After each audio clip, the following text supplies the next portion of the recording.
Everybody's doing well. It's good to see a house full, room full tonight. If everybody would please rise, we're going to start with the invocation. If you look on the back of your agenda, we have the Lord's Prayer just above the Republican Creed.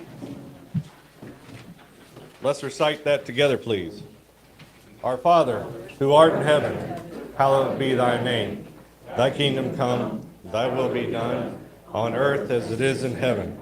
Give us this day our daily bread, and forgive us trespasses, as we forgive those who trespass against us. Lead us not into temptation, but deliver us from evil. For thine is the kingdom, the power, and the glory, forever and ever. Amen. Thank you. And just a reminder, for those precincts who wish to, please get in touch with me if you have a pastor that would like to give the invitation. That's still an open invitation.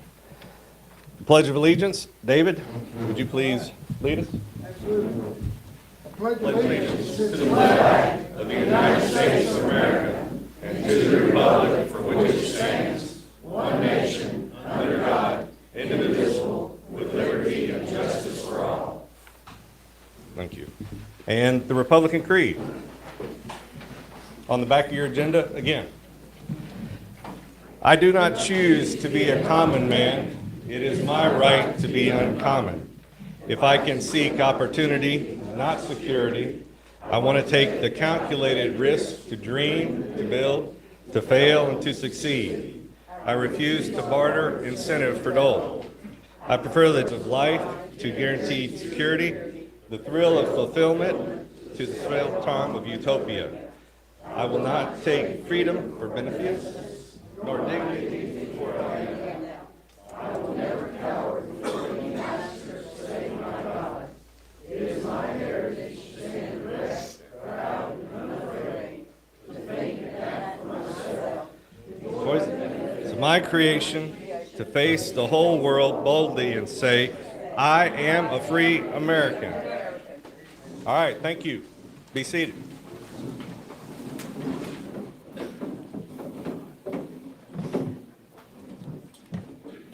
Before we get started, I just want to take a moment to welcome a couple people that are in the audience that came to attend tonight and probably drove a little bit. Micah Black in the back, he's candidate for solicitor for out of Abbeville, right? I live in Anderson. You live in Anderson? I work in Anderson. Work in Abbeville, lives in Anderson. So he's running for solicitor. Mr. Don Mize, county councilman, sitting up here as a proxy for Seneca 1. Let's see, who else do I see? Yes, you. Grant Bagwell. He's upstate director for the DeSantis campaign. And do we have anybody else? I'm sorry, Grant. Do we have anybody else that I may have overlooked? So welcome everyone that's come. So it's been a while since our last meeting, which was on November 16th, and I feel like I'm getting sucker punched by microphones. But I hope everyone had a great holiday season. I normally like to do icebreakers, but tonight I think I'm going to avoid that. But I would, if I was to do one, go around the room and ask everybody to tell what their maximum rate of family procreation is. Gee whiz, come on. That ought to be on the tip of your tongue. But I think since I'm getting a lot of stares, I'll spare everyone of that. But I'll tell you what it is for our family. December 8th, we had a grandson born. On December 26th, we had a granddaughter born. And on January 15th, we had another grandson born. So that brings India and myself to a total of 6, and we're quickly headed towards a dirty dozen. So that's 3 in the last 38 days. So you guys do the calculations. We're probably in the lead on that one. And the last one was James Arthur Mann IV. So there's a new man in town. The world better watch out. So welcome to 2024. I can tell you just from our household, it's going to be a good year for Republicans. You guys didn't get that joke. Indy will tell me I was cheap later. So how about the Iowa caucuses? How does everybody feel about that? Is that a congratulations for President Donald Trump? Yes. Oh. So we still have the New Hampshire 23rd primaries, Nevada, South Carolina on the February 24th, right? And there are some candidates who are not backing down. Y'all see that right there? No. And then, yeah, never back down. There are some candidates who are not backing down. Is that right, Grant? Yes, sir. All right. And, hopefully, it looks like President Trump's going to cruise into the RNC convention with a nomination the way it looks right now. I mean, if I said anything else, y'all throw stuff at me. But hopefully, in February, some of those candidates are going to make their way through Oconee County.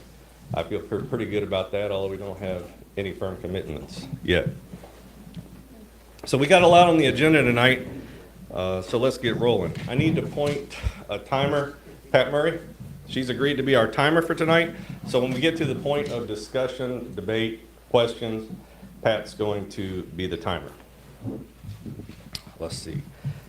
Next thing, I think we'll move to roll call by precinct. So we're gonna do things a little different tonight because we need to move through. So Terry has actually already worked through the sign-in sheets to determine our roll call.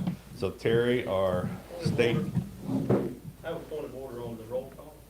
oh, If I may speak. please state your name and stand up, please. Dave Nix, Oklahoma Precinct. Okay, Uh, go ahead, Mr. Nix. I'm asking for a credentialing committee investigation on the Moors. So my understanding is they don't really live in the Dewey Precinct, and they sold their property to somebody, I don't know who. So all I'm doing is asking for an investigation. I don't know all the facts. I do have evidence that they sold the property, and on the GIS it's sold. I've got a deed of sale. Well, I'm not thinking we're taking an argument tonight, So- one way or the other. So is that investigation something that you want done by what point in time? It's a motion to investigate. Is that tonight then? Or is it No, for it's this? not tonight. A motion to investigate by the next meeting. For the credentialing committee to investigate that matter. All right. So, I have a motion on the floor. And we have a second from Mr. Wagner. All right. I really don't even want to get into discussion on this because we've got a lot of stuff to do. Call for the question. I'll call for it, yeah. Thank you. All right, we're gonna have a vote. The motion on the floor is, state it again, please, Mr. Nix. The motion on the floor is just to have the credentialing committee investigate Luke and Jennifer to see if they still live in Dewey Precinct, because they don't appear to own any property in Dewey Precinct. Okay, so you do realize we don't even have a credentialing committee? Okay, whoever's going to investigate it then. Okay. Whoever's the equivalent of your credentialing. So the officers are to investigate, does that suffice? Sure. Okay, Point of information, yes. what is the investigation going to entail? I think that's to be determined by the committee, Mr. Haney. Okay, thank you. All right, Point of information is. I think the question's been called. I should have said the same with Mr. Haney, I'm sorry, Mr. Bond. All right, the question's been called. We have a motion, we have a second.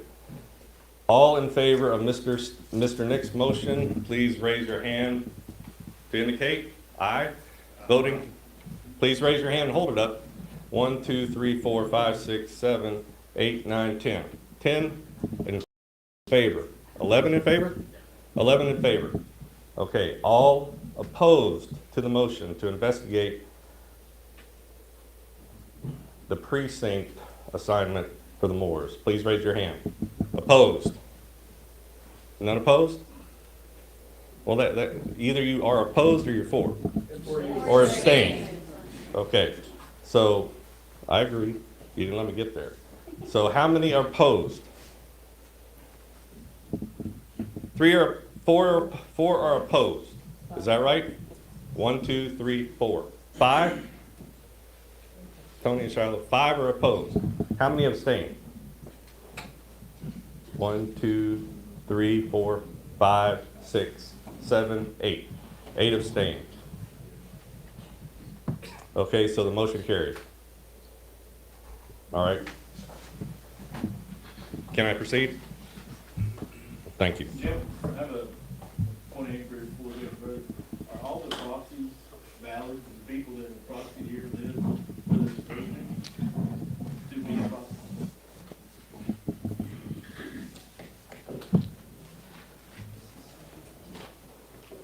Tony Adams.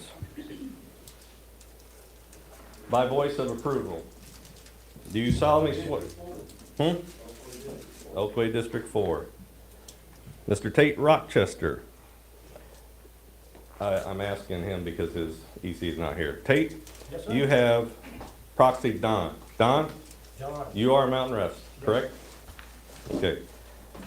Tony, he's not here. He's proxy Bruce Taylor. Bruce, can you confirm that you are in Westminster 1 precinct, indeed? That is correct. Okay. Pat Palmer, he's not here, but he's proxy Don Mize. Don, can you confirm that your residence is in Seneca 1? That's correct. Okay, so I'm gonna, these gentlemen have given me honest answers. Okay, thank you. All right, so where were we? Roll call by precinct. Terry, you want to give us the results? Yes, we have 26 precincts represented. There's 4 proxies in that number. There's myself as the executive committee woman, and the vice president also gets a vote, so there will be 28 votes. So we do have a quorum? Yes, we do. Okay, thank you. All right, we can move on. Adoption of the proposed agenda. I sent out an email earlier this week indicating the agenda would be modified to include discussion of 4 resolutions. That went out on Monday, the 15th. Under 12, new business, I'm inserting the discussions of these 4 resolutions after 12B on the agenda. So if you look at 12B on the agenda, that's after candidate support Q&A, okay? That's where they'll go in. The first one will be taken up. The first 2 are going to be the legislative resolutions. All right, the first one we'll take up is a question of South Carolina selection process for judges. The next one is the closed election process. The next one will be my censure. And after that, we'll take up the question of restoring dignity to the OCRP. Any objections to that? Okay. In addition, I would like a motion to modify the special meeting rules for tonight, because we've got a lot on the table, and I don't think any of us want to be here all night long. So, Rule 2, under special meeting rules, limit debate on any resolution is what I'd like to have a motion or discussion to 20 minutes and limit member comments to 1 minute. Rule 6 remains in effect. No change to Rule 6. I'm asking for a motion to change the rules such that we limit discussion and debate. So moved. Second? Second? Okay. Any discussion on that motion that's on the floor? All right, is your motion to hold it at 20 minutes then, exactly as I said? Okay, hold each one at 20 minutes, which will be 10 for and 10 against, theoretically. All right, because everybody gets a minute. All right, hearing no more yes, Doug. I was just gonna say, I moved to. Call the question? Okay. All in favor of modifying the special rules to limit discussion debate on each resolution to 20 minutes, please show your approval by raising your hand. In the opinion of the chair, I would say that's pretty much unanimous. So motion passes. Thank you. Okay. The next thing is the approval of the November 16th executive committee minutes. Can I have a motion to approve those minutes as written? Second. Any discussion? All in favor? I say it's pretty much unanimous. Any opposed? Okay.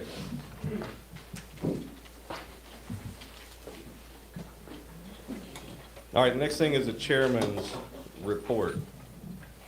And I'm gonna refrain from a report tonight, but I am gonna say something concerning my censure ahead of time, all right? Concerning my censure, when I opted to run for chairman, part of that decision being to abide by the state rules and county bylaws that govern this party. Beyond that, I have a higher line of accountability. However, that's all for nothing if I can't get the simple things right. It's clear that some of our members and precincts disapproved of statements that I made during an October 30th, 2023 podcast interview. So much so that they considered them to be a violation of our county bylaws and absent of conveying any positive image of the party. I accept the criticism and redirects that have come in, especially from those members who thought enough to immediately call me or meet with me following the podcast. Between October, the County Council Town Hall drama, and what I felt was a departure from the South Carolina Republican Party platform, trying to determine real taxpayer costs for a $25 million bond, and what I consider to be a lack of transparency, I got loose with my words and likely overstepped my boundaries as the official spokesman of this party. The bottom line is, if this executive committee determines that a censure is warranted, then I'll accept that. I'll apologize and I'll move on. The business of working together to win elections is what's most important, so we have to get past this hurdle and refocus our efforts on putting the Republicans, our Republicans, back in office in 2024. When the time comes to take up this question, I'll pass the gavel to the Vice Chair, Rachel Moore, and leave it in the hands of this committee to decide. If it comes to a vote, then that will be conducted by secret ballot. Okay? All right. Executive Committee Woman's report. Thank you. Terry? I'm just gonna make it really short because we have a lot to go through tonight, but the representative for the Trump campaign, was gonna make it here tonight, but unfortunately was unable to do so, but I do have a bunch of Trump yard signs in the back, so please feel free to take one, and if we need to get more, please let me know, and I will make sure that I get some more. One question that I do have, in speaking with her, I'm trying very hard to get a surrogate here to speak to us. They wanted to, they're not giving me a number that I need to hit as far as the amount of people that we need to get in order to come, but I'm going to assume that it's going to be at least a couple hundred. So what I'd like to do is throw out a couple dates and see if they can meet any of those. So I wanted to know if you guys had any suggestions at all as to the dates that I should be giving them. Are we looking to try to keep it on a Thursday? Are we looking to try to get a Saturday? I'm looking just for some feedback. So if anybody wants to throw something out right now, I'm cool with that. Saturday. Saturdays for everybody? Okay, I'll try to get a Saturday in there. And that's, I don't have too much more other than I did confirm with the state chairman that when we go for the presidential preference, there are going to be two questions that are going to be on that ballot. And first is going to be for judicial reform, and the second one is going to be for registering by party. So it is hugely important that we as Republicans get out there and not only to vote for president, but make sure that you answer those questions. Again, the chairman thinks that we have a good chance at getting these passed, especially in the House, but the Senate is going to be a little bit tougher. So again, by putting that on our presidential preference ballot, we can show the numbers for the support for these two pieces of legislation that really need to get passed. And that's just about it. Thank you, Terry. Anybody have any questions for Terry? There are actually three questions on the ballot. One more in addition to that. Okay.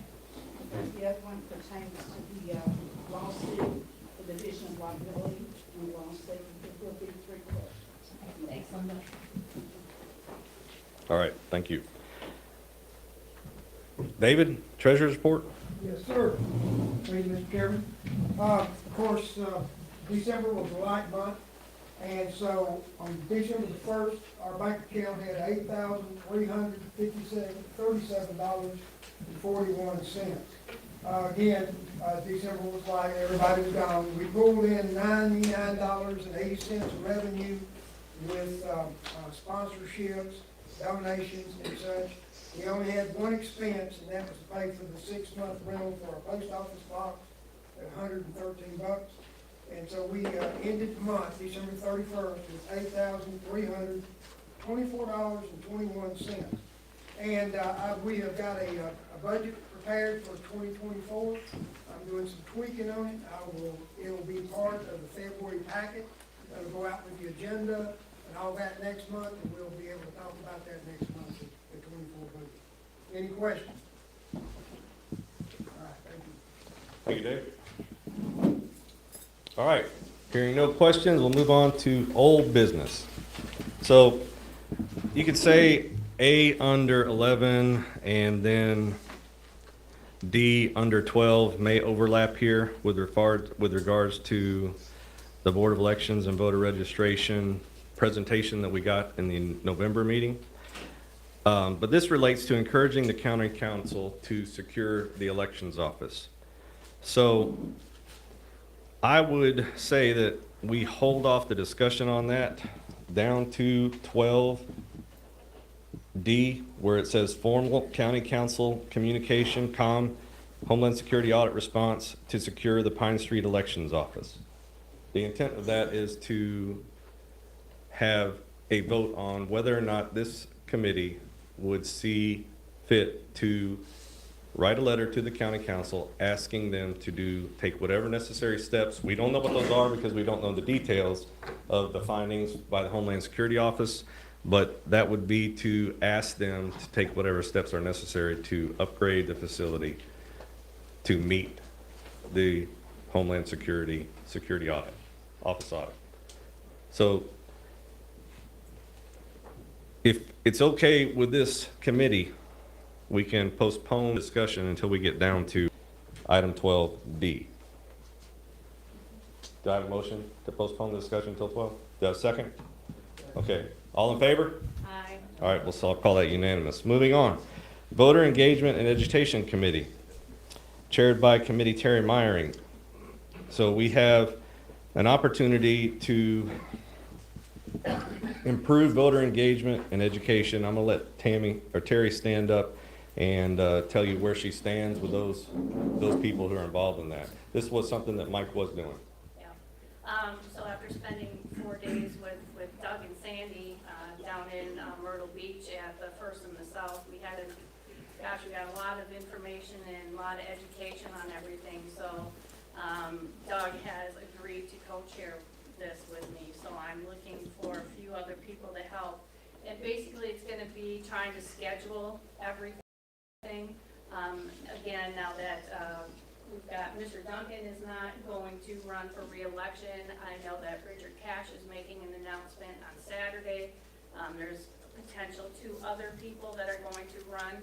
So we need somebody who's going to coordinate with these different campaigns and try to bring as much information here as possible, and also to coordinate all the different things that we have going on between county council, also the state representative races, etc. So, and also state senator this year. So that's kind of going to be the one thing, is we're going to be trying to coordinate events. And then we're also, going to be this year, what I really would like to have happen is to model what Anderson and Pickens did and have questionnaires that actually go out to the different people that are running, have them answer that questionnaire, and have that also posted on our website so that they are available. Again, trying to get more information out to people rather than letting you hear a 2-minute stump speech from somebody or a 5-minute stump speech, and that's all that you get to make your decisions on. So if you're interested, my email is on this form. Just shoot me an email and let me know why you're interested. Okay. Okay, no questions? Move on. New business. So most everybody knows that on the deadline for filing to run for office is March 16th. And so the purpose of this item on the agenda is really to identify those precincts, districts who already have a candidate that has announced or intends to announce, and whether or not they filed for office or not, they've got time to do it, right? So I would encourage every precinct to canvass and find out if they're interested in running for office. We need Republicans, we need strong Republicans in office. Mr. Palmer, welcome. So take the time, you guys know your landscape, find out if there's somebody that's willing to put their name in the hat to run for office. And please encourage them to do so. I know we already have some that are in this room that have announced their candidacy, so, and also Micah Black, I guess he had to step out. Micah, is he still here, or did he have to step out? He had to step out. So there's some kind of congressional delegation going on tonight that nobody knew about as well. That was a conflict, but nobody knew about it. Wasn't made known to the party, so he had to step out. But Micah, again, he's running for the solicitor's position currently held by Mr. Wagner. I know Beth Blundy's, she's also been before this committee, she's also running as well. And I think there's one other candidate, I don't know who that is. Does anybody know who that third candidate is running for Wagner? Yes? Okay. While Dave's looking that up, I think Gwen was the first one to make any kind of announcement. Gwen, would you like to stand up? And this is just, and only speeches, your speeches will happen at the next executive committee meeting. Just keep it short and sweet. Well, first of all, I got this, I'm resigning as district director for District 5, Thank you. for state rules. Thank you. My name is Greg McPhail. I'm running for the county council seat number 5, District 5.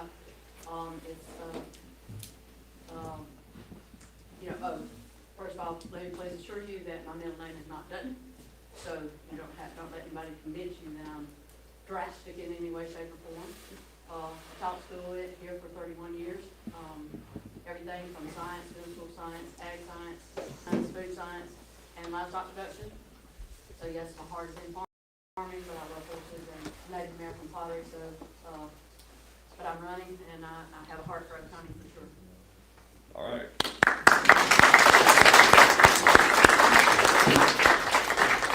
Do we have anybody else? Danny Fulmer is the other guy that went for the solicitor. Danny Fulmer. Where is he out of? Do you know? All right, it's in Anderson too. Danny Fulmer. Tommy James was announced he's gonna run for District 4, precinct, so I talked to him yesterday, and he had a birthday party for his granddaughter, I believe, what he told him, so I'll try to have him here next week. Okay. Tommy James running for District 4. He's the president, correct? Okay. Anybody else? Ms. Lancaster, you'd like to step up? Stand up? Or stand on the chair? How about coming up there? My name is India Lancaster. Most of you guys know me, but I wanted to throw out that for a lot of our guests tonight, and I wanted to officially announce tonight with you that I am running for District 2, Oconee County Representative.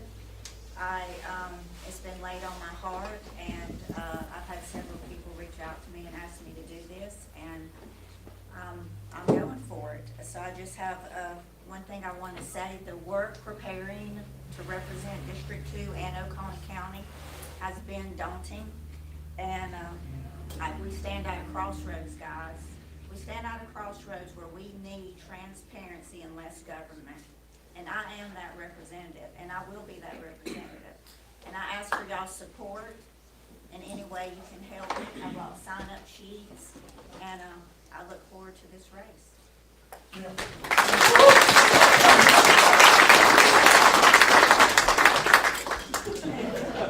Thank you. And it's probably appropriate, the next thing on the agenda, if there's no one else, anybody else have this? Yes. I'm sorry, I don't know your name. Yes. Hi, I'm Elspeth Murray, and nobody here will know my name yet. I had hoped to get introduced more gradually, but hopefully that'll happen over time. I'm gonna be running for Jeff's seat this fall, and I did decide that prior to yesterday. So hopefully you'll be seeing me around a lot more. Again, I'm Elspeth Murday, and I hope to get to know you all. Jeff Duncan's congressional seat, is that correct? Beg pardon? Jeff Duncan's congressional House of seat. Representatives. Okay, thank you. Terry, will you get with her and make sure we get her contact information after the meeting? All right, anyone else? Okay, hearing none other, we're gonna talk a little bit about candidate support for Q&A. All right, so I'm sure on everybody's mind, maybe how is the chairman going to be impartial when his wife is running for the District 2 County Council position? Anybody not thinking about that? So, I was not the one who asked India to run. I was the one who told her no, and she said, you can beg, but don't tell me no. And that was on Friday, 2 weeks ago, when she was holding the grandbaby. So I'm gonna put it to you like this. I'm gonna abide by the bylaws that we have in place. The analogy is, when the boys were growing up, they played basketball. They were pretty good. I was coaching. Came time for all-stars and most valuable player and those kind of things. And you know, even if everybody in the community knows who's the best player in Walhalla Rec, if you're the coach of that best player and you try and put him up for the all-star team, somebody's gonna be upset and call foul, all right? But I'm gonna do the best job I can to still keep peace at home and keep this body happy here. Okay, so I will not be involved in India's campaign. That's why she's asking for support. Now, if she asks me a question in the middle of the night, I might have to give her some advice or get kicked out of the bed. All right, but because she does have a tendency to wake up in the middle of the night with a question on her head or two. But I will do the very best I can to abide by the bylaws of this party. Okay, she put me in a no-win situation, but that's not the first time that that's happened. Okay, that's the elephant in the room, if you will, and not just a Republican elephant in the room. Can you hear me? The microphone is, yes. Can you make that? Did anybody miss that point of communication? All right, that better? I'll speak up. Okay, any other questions? I'm sure there are candidate support. What's the limitations? What can I do? What can I do? Yes, Mr. Palmer. I'm sorry, Mr. Wagner. Close enough. And the bylaws are pretty clear on this, but as executive committee members in contested primaries, we are going to have favored candidates. Are there limits on what we can do as EC people? By our bylaws, first I'll answer that question, thank you. By the state rules, there is no violation of support at any level, okay? In fact, you'll see some other counties, I'll use Anderson, for example, they're very active on who they support. Their bylaws do not prevent from support. Their bylaws say they have to be impartial, okay? For the county, for us, our bylaws specifically say that the officer, myself, Terry, I believe, if you want to pull the bylaw out and look at it, we can. David, you probably know it by heart. Candidate support rule, or bylaw 7E, OCRP officers and directors. All right, this is why Gwen resigned. Will not support candidates during contested primary elections other than individuals without reference to their position in the OCRP. The OCRP will support all Republican candidates during general elections. All right, you could argue, what is a contested election? Okay. At this point, we could argue, is the presidential primary a contested primary? Almost, you know, because Trump looks like he's cruising, you know, and there's no doubt about it. But I think we're also supposed to, according to the state rule 2, substantially abide by these rules so that there is no question. So as far as us officers and you in a director's position, I believe the bylaw would say we cannot support any one candidate. If you're a precinct officer, you don't hold a position above the precinct level. I don't interpret the rules to say you cannot do that. All right, now, we can put that to the floor for discussion. But that's the way I interpret it. Okay? So,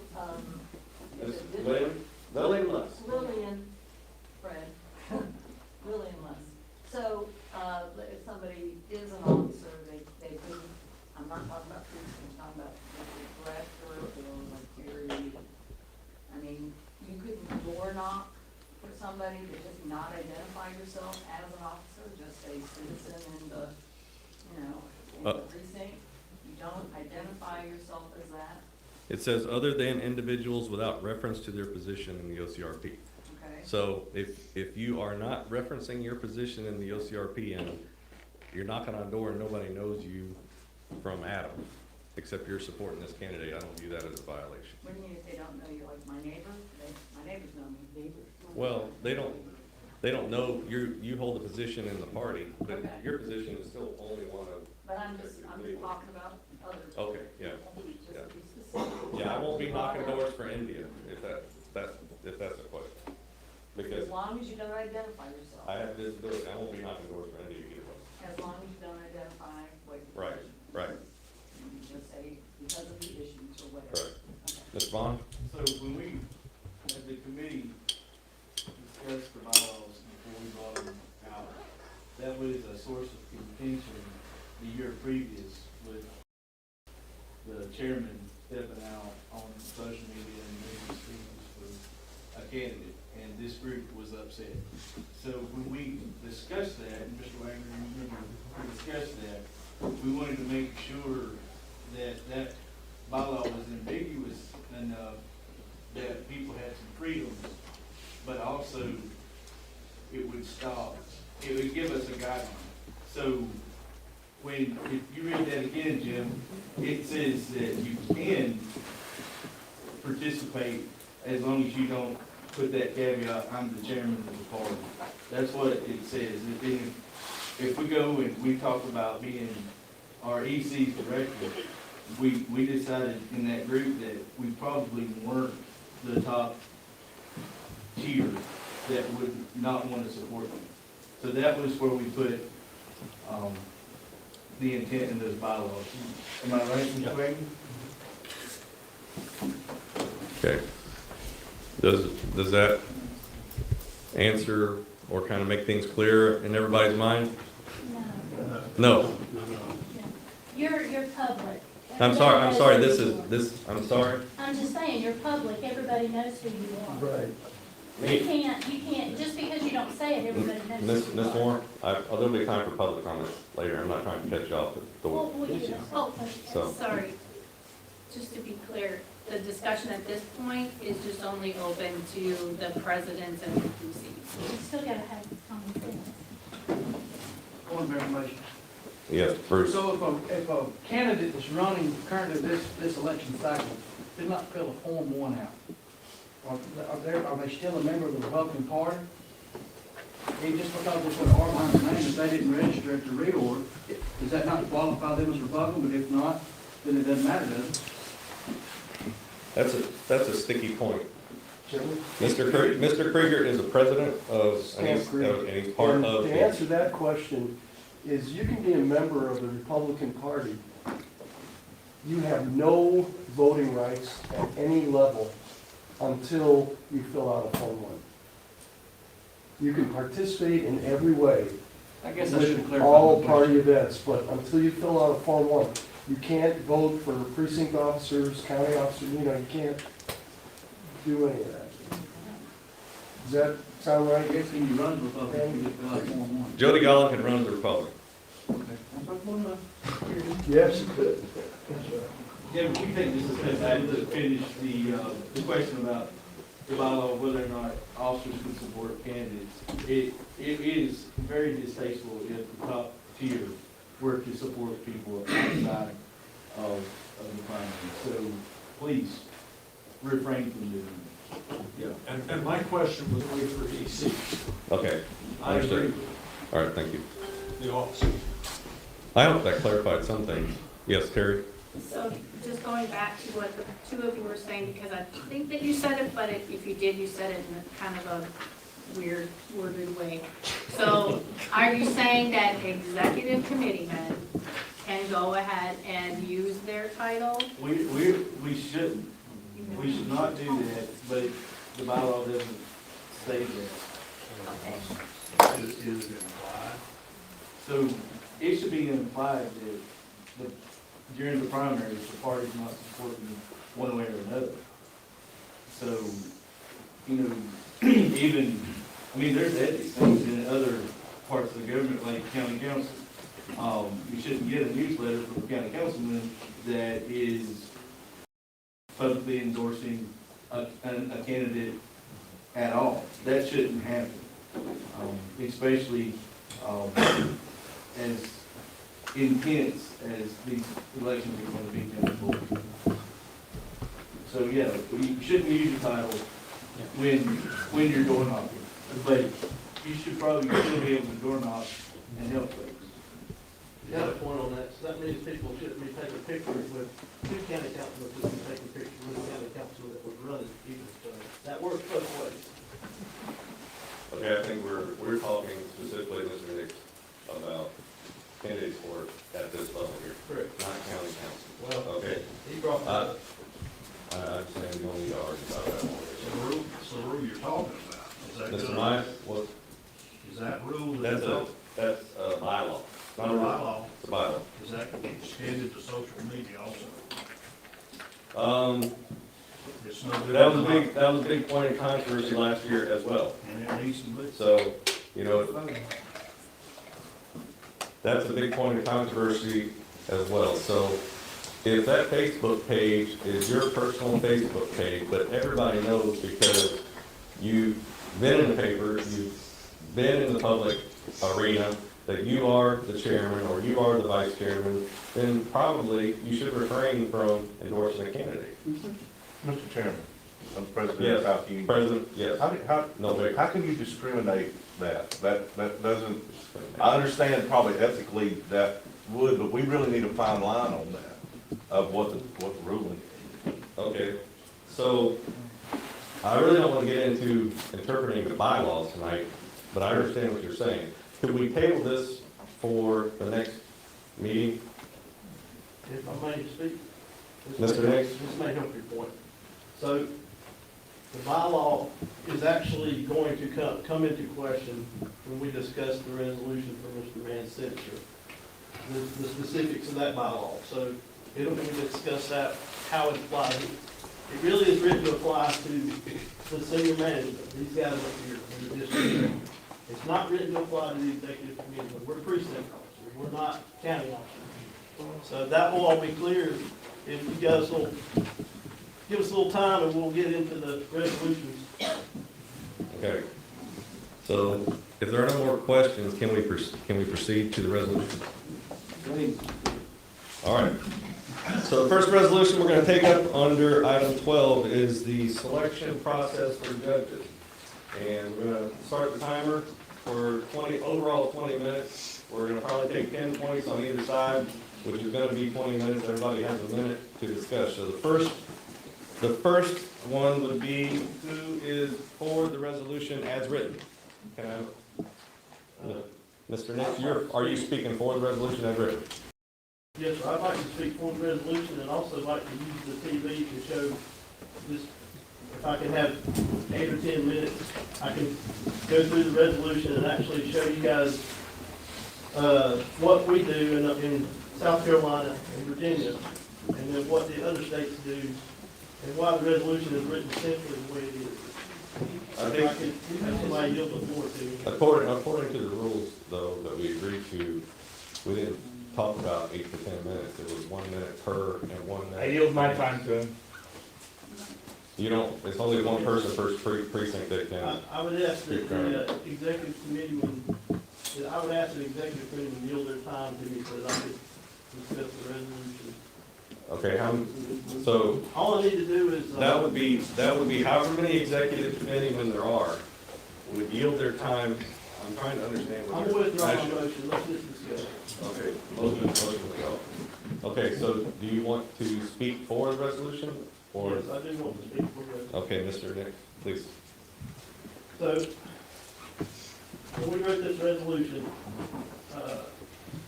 I guess everybody's read it, correct? Has everybody read it? Oh, I have a question. You take 1 minute? Timer, Yes. 1 minute from start right now. Okay, that's what I wanted to make sure when you start. Yes. Okay. So has everybody read the resolution? So basically, the whereases, I think are pretty clear. I think there was some discussion on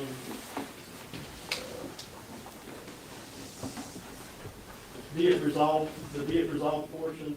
I know, Mrs. Moore has told me that there may be bills back on the floor, a bill or bills. The latest research that I did, that there were no bills on the floor. That may have changed. If you look at the bottom of that resolution, there's a place called ballotpedia.org, legislative election of judges. It actually lays out what the different states do. And all this resolution is asking is, it's not asking for details. It's just saying, hey, go put these examples back on the floor, or some of them, and start discussing this and get that 1 moving. minute is up. Time. Thank you. Pat, could you move up to the front so folks can? Yeah, that might be helpful. Pat, Will you go to? take Dave's chair. So, all right, so the way the yielding of the time goes, you still have to take 1 minute for, 1 minute against. If you could yield your time back to him, Steve, at that point, if it's an agreement. Okay, this is against the resolution? Yes, sir. Doug Musick? Rich, we got a chair. I'm gonna help live around. He's already there now. Let's go. Do it. Thank you, Pat.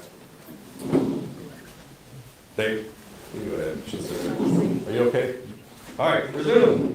Mr. Musick from Stamp Creek. Mr. Chairman, I'm fully in favor of judicial reform. However, I'm against this resolution, being the fact that there are multiple bills in both the House and the Senate to cover this right now. Making a resolution out of here would just go up to the resolution committee in Columbia, and then go to the state executive council, and then go to Drew McKissick, and all we're doing is virtue signaling. A much better way of doing this is start a phone call and writing thing to our representatives to get this thing pushed through. I got on the web today and looked, and neither one of our representatives or our senator is a co-sponsor of this bill. That's where we need to put. They get 500 phone calls, and you're gonna get a lot more done than sending a virtual resolution out. Thank you, Mr. Musick. All right, that we need a second for the resolution, to argue for the resolution. Mr. Donnie? Before we do that, I want to make sure there's nobody else, though, that wants to argue for it. Nobody else, I'm fine with that. You're for? Yes. I'd like to offer an amendment. The second part of the be it resolved says, including but not limited to the examples below listed. I'm not liking the idea of including but not limited to, because what are we actually saying we support? I'm not for or against this, but I would like to strike the words "but not limited to." Okay, so we have a motion to amend the resolution as written, to strike the words "not limited to," but not limited to. Second? All right, I have a second. Any discussion? Hearing no discussion, I'm sorry? Hearing no discussion, all in favor of the change to the resolution as recommended by Mr. Wagner from Senate 2? All in favor, raise your hand.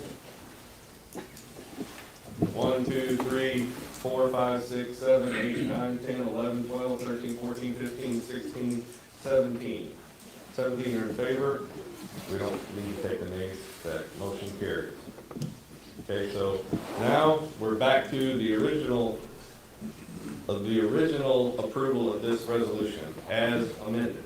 Okay, so that was really a point of amendment, so now we're back to who is for this and would like to speak. And Donnie, you're gonna give your time. All right, he yielding his time to Mr. Nix. Mr. Nix. So, all this resolution does is it says basically, we don't like what we've got now.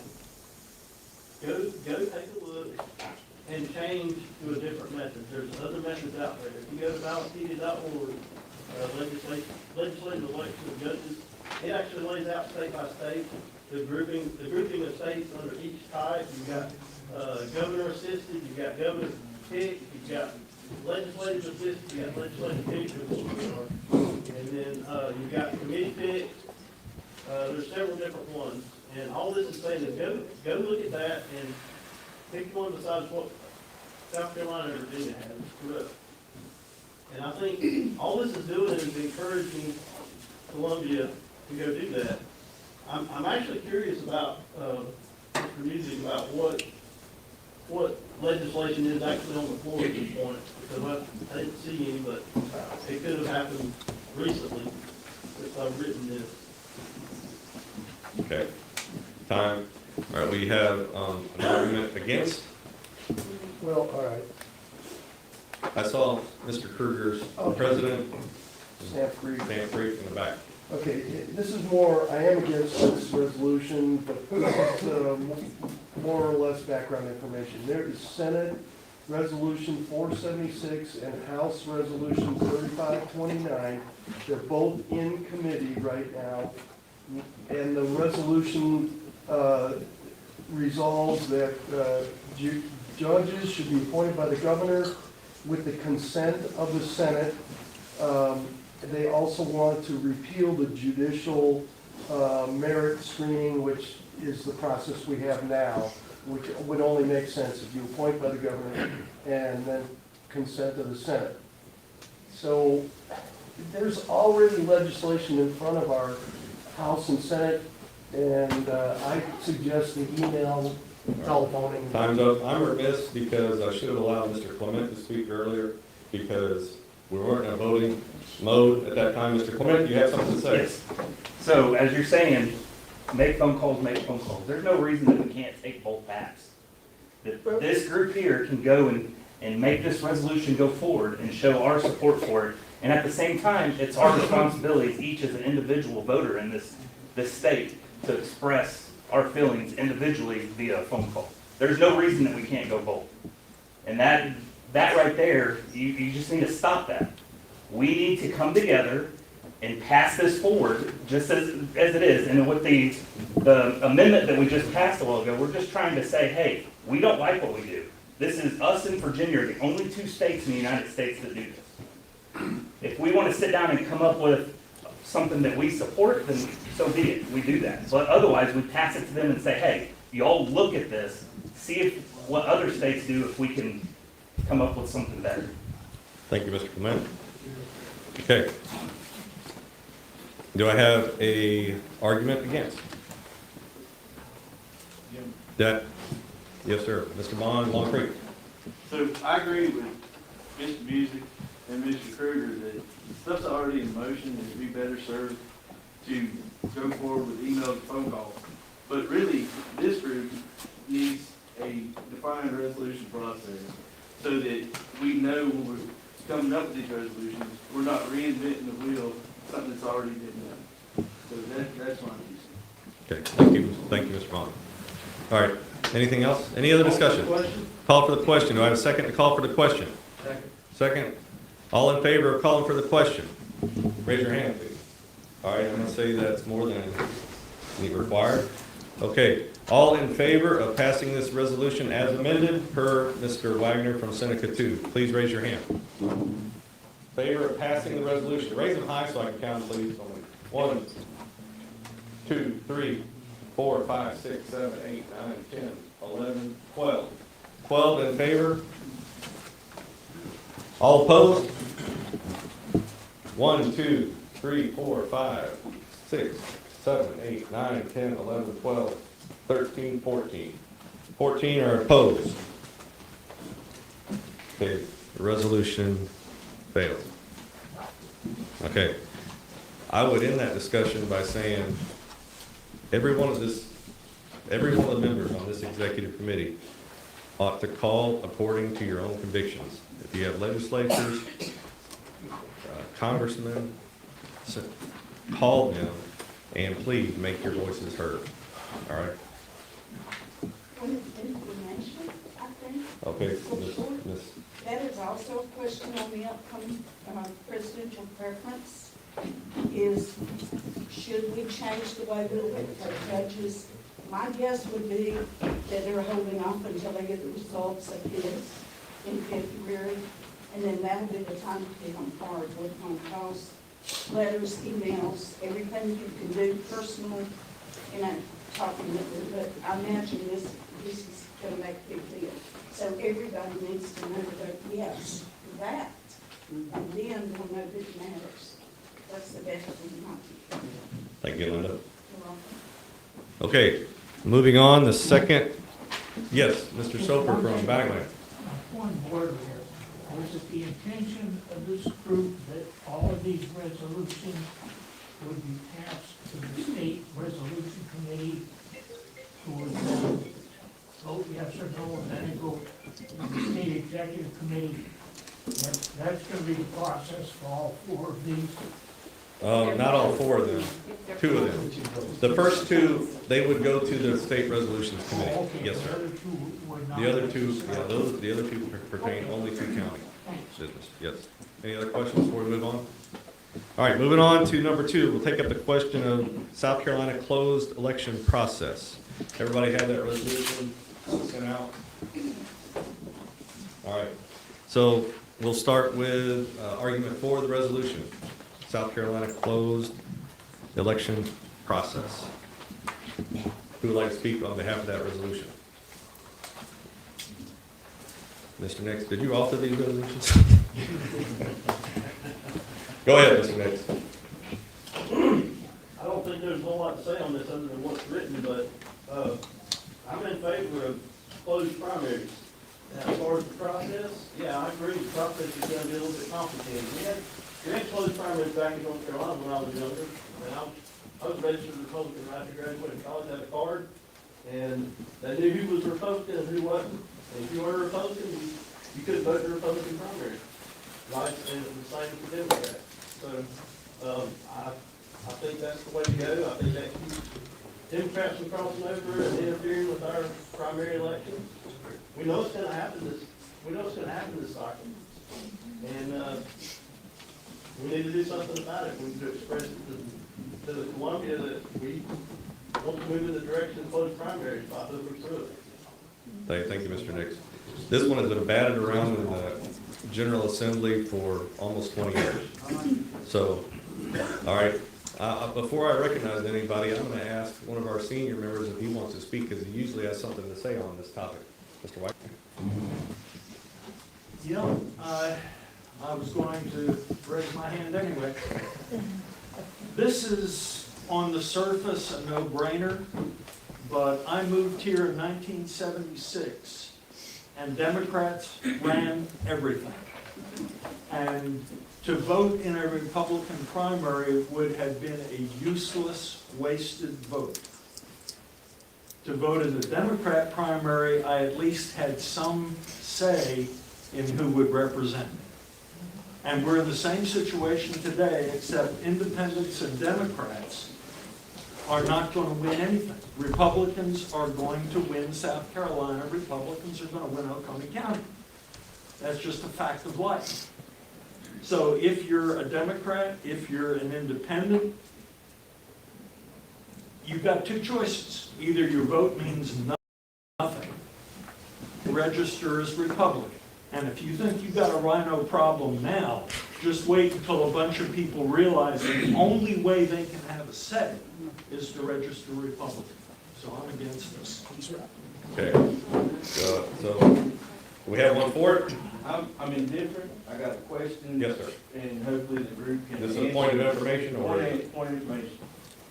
If we close the primaries in South Carolina, what will that give, what responsibilities would then fall on the county parties to involve themselves in the primary process? Right now, there's not anything we do, but would we have to man polling stations? What would be the outcome of this resolution? What would the result be for us? What would we have to do in order? Good point of information. Yes. I've got some answers. Okay, Mr. Music. There are several bills, again, in both the House and the Senate on this. Some of them are really bad, in that what they only want to do is, if you have to be registered as a Republican to vote in the Republican primary, or a Democrat for the Democrat primary, and independents can't vote at all in some of them. That's not good, all right? Most states, I left Georgia, and the way they did it is you showed up, and if you're registered as a Republican, you could only vote Republican. If you're registered as a Democrat, you only vote for Democrat. If you're registered as an independent, you can vote either, but only one time. That's not how all the bills read. Okay. Thank you. All right. We have an argument for, another argument for. I could tell, Carl, did you raise your hand? Yeah, I was just saying, my personal experience was in Texas. In Texas, you registered with a party that you went to the polling place at a primary, and you say, I'm a Republican, I'm a Democrat, you've got different ballots. It was very straightforward. I don't see a problem with that. It really, where I was, it was open. I don't think it was overwhelmingly, here, but it was very definitely a Republican majority. But you had a welcome desk or a sign-up desk. And we had a booth on the events. Okay, thank you. Do I have another, Ms. Love? Again, following up on what Doug said before, because there's one bill in the Senate, 5 or 6 in the House, I think. They're all in committee, they're all in the Judiciary Committee. I just feel like a resolution is just kind of, we passed that. What we need to do is determine which one of these bills is the best one. 2 that I researched do have the support of the Freedom Caucus. I mean, personally, that would make me feel like those are probably the better bills from my perspective. What we need to do is to call the chairman of the Judiciary Committee and tell him to get that bill out on the floor, ready to be debated, and it can come to a vote. I will also tell you, on the ballot, they put this watered-down question: should South Carolina law be changed to give people the right to register to vote in the political party of their choice? That's kind of, it's not really, that is on the ballot. Ambiguous. You gotta do that. Okay. Point of information. Point of information? Linda, Terry? what was the bill numbers that the Freedom Caucus recommended? H3161, and a couple of them, Magnuson is on H3472, and also H3685. But usually what happens in judiciary, they'll combine all those bills. We just have to be sure what comes out is what we want. Is 3685 the one that Brandon Newton offered? No. I think that was 369.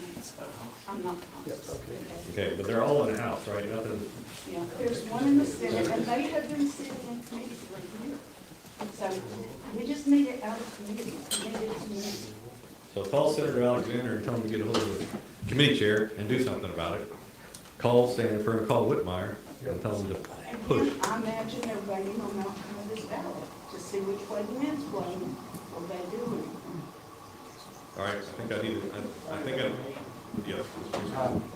In my research on this thing, I found that Sanford is co-sponsoring one of the bills. The bill he's co-sponsoring got all independents. And I don't think that could even be legal because you're denying people the right to vote. In the primary. Okay. Yeah, I had a question.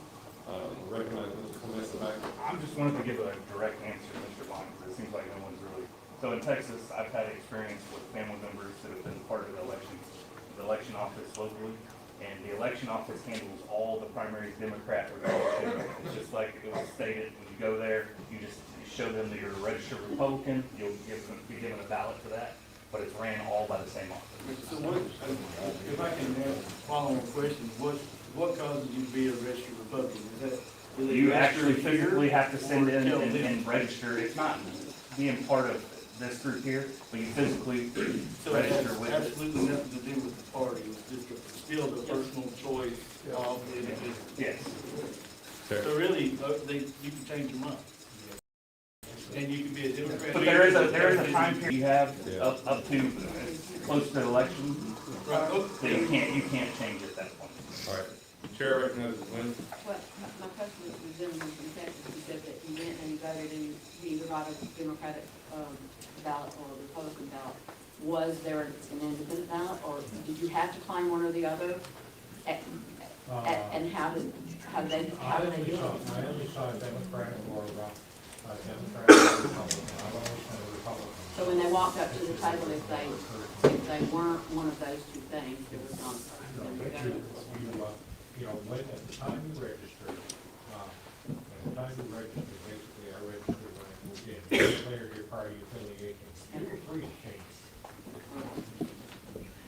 That's why I was just gonna give the answer that he just gave. When you registered to vote, you got to choose which party that, you could choose, you could be unregistered, you could choose independent, you could choose Republican, you could choose Democrat, you could choose Green Party, you could choose whatever party that you wanted at the time that you registered. Okay. Like your own front. Chair recognizes Donnie.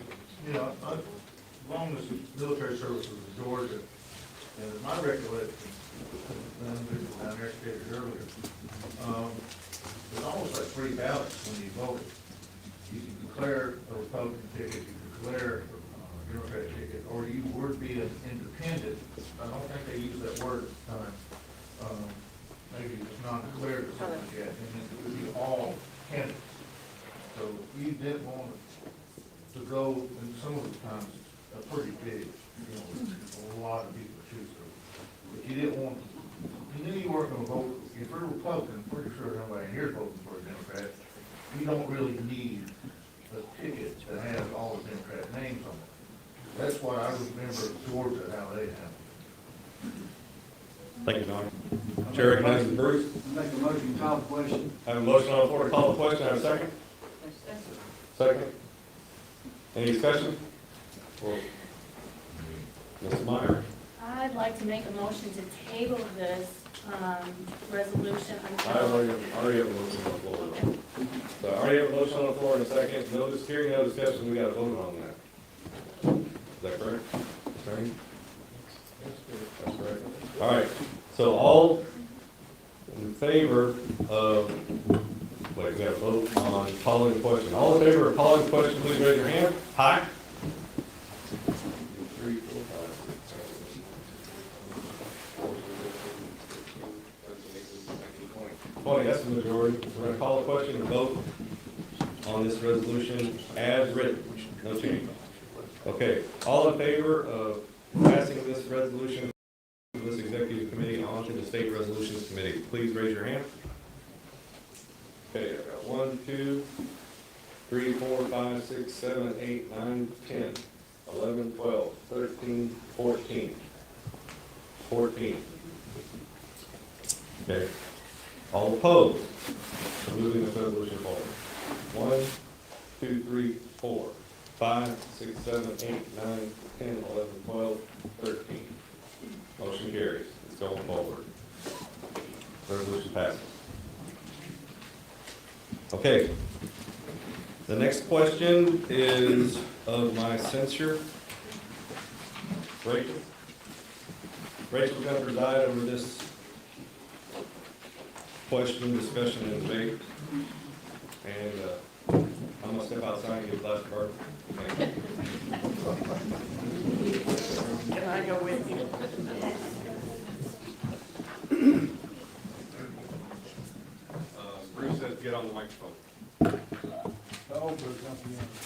Can y'all hear me? Can you?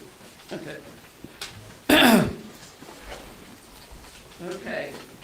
So before we start this conversation, I would like to remind everybody of the rules of this meeting, which are down at the bottom of your agenda.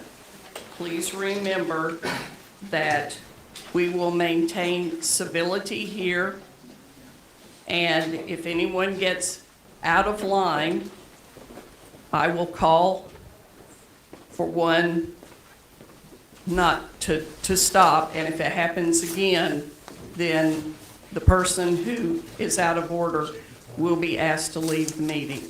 So please, let's keep this civil and calm, please, because I don't want anybody to have it. So, everyone has read the censure document.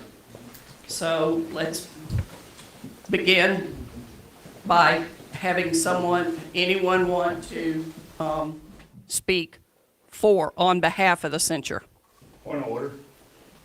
I think that it would be appropriate that if Wahala 2 recused themselves from this, being the relationship that they have, I think it's only ethical and only fair that she recused herself. If she did have somebody else from Wahala 2 that's here, I think that the committee should allow them to step forward just for this. I would be willing to step out.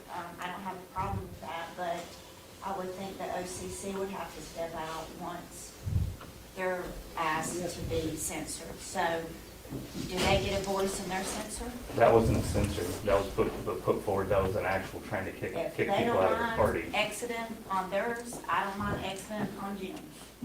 What? Fair's fair. We're not married to the OCC. Yeah. We don't sleep with them. I'm the president of OCC. If you'd like me to step out, I would be more than happy. Yeah, but you're not voting. Ms. Myron? I'd like to make a motion that we take a vote on whether or not India Lancaster should be allowed to vote. I'll second. Discussion? For? Or against? Then, do I have a motion to call for the vote? Thank you. All in favor of India Lancaster stepping out during this, raise your hand, please.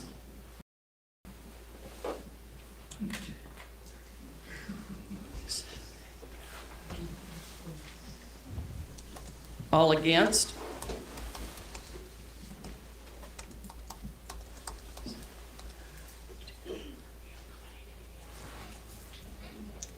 Do you have 16, Kathy? No, I thought I said 14. You're counting and I'm trying to count, my head's getting messed up. Oh, there are two sitting next to you as well. Okay, all right.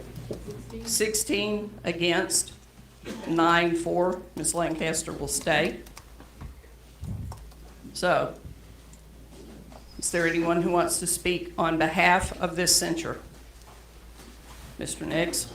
Make a motion that NECs yield the floor to me that are OCC favorable, and that I play the videos on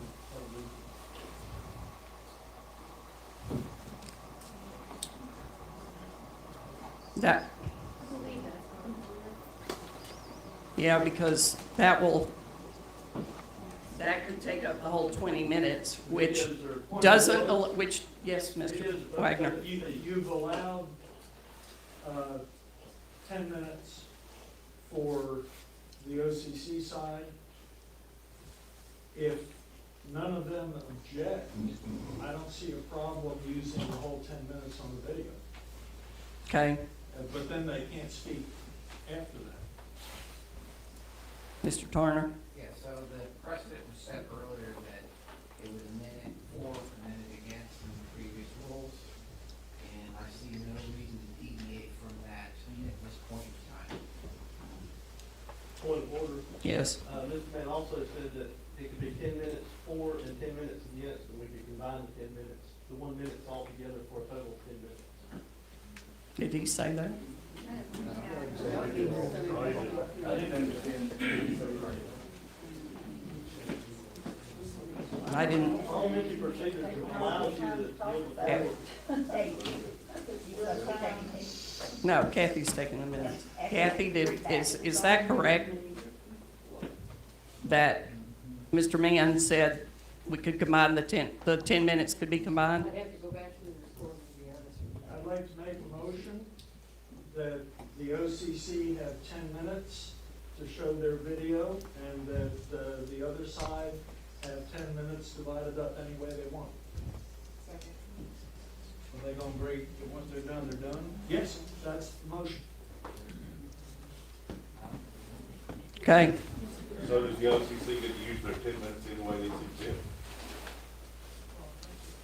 Mr. Burrow? Is that the motion? Are we abiding by the special meeting rules for discussion and debate? Yes. Is that what we're going by?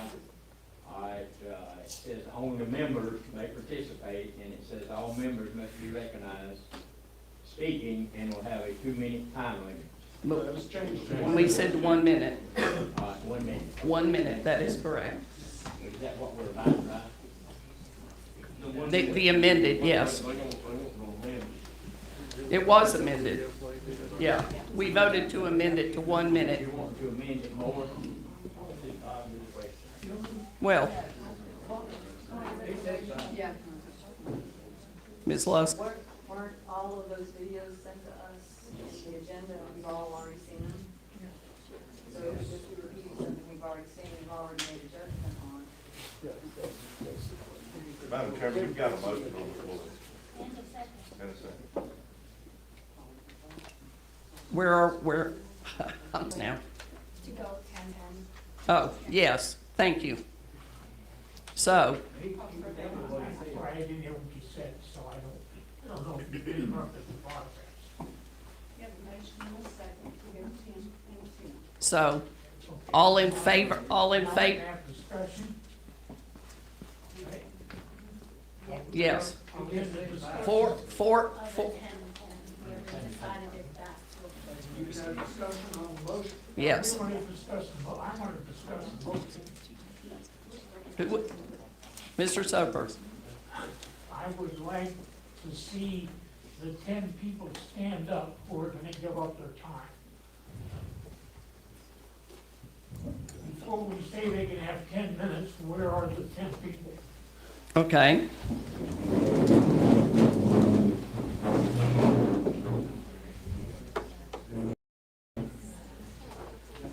We got 9. So it's 9 to 11.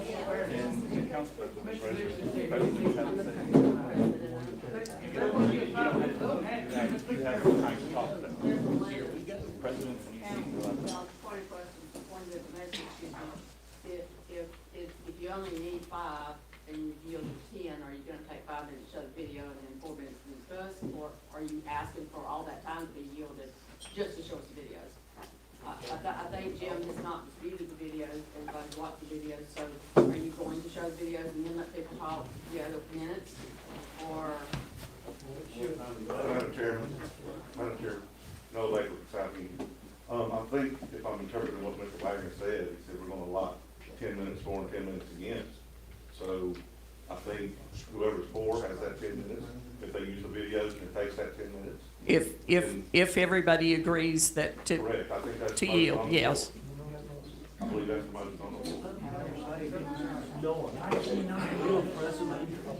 Southview, yes, If sir. it's 5 minutes, then you just need 5 people to yield their time and you show this.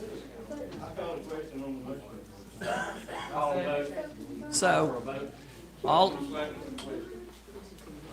I second it, just call the question. thank you. All in, Mr. Bond, you seconded the motion just for her to catch up? Yeah, I call the question.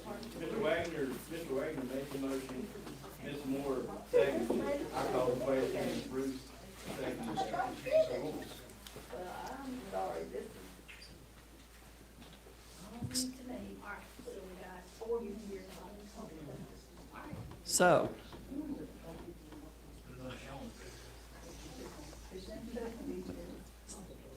Vote? Vote? Okay.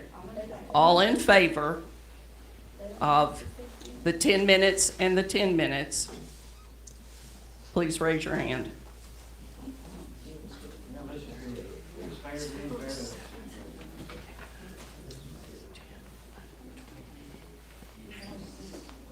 Okay, that's the majority. Thank you. Okay.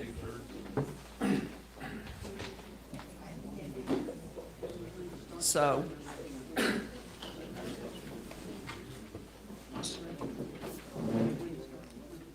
video should be timed. Make sure the volume.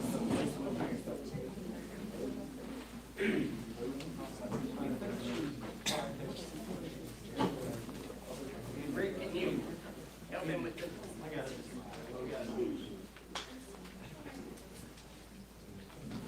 Let's go. Here we are.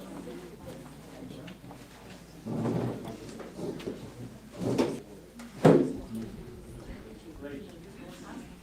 Can you remind the audience that only PCs and presidents have speakers? Make a motion to call for a 2-minute recess while he's setting up. No, time has started, sorry. Time has started? Yeah, no, that's not fair. Yeah. You still have to honor the call for the motion. I'll second that motion. We have a second to the motion. He said the video's running. I just asked for a 2-minute recess and we have a second. A motion for a 2-minute recess and we have a second. If it's more than 2 minutes, then there's a problem.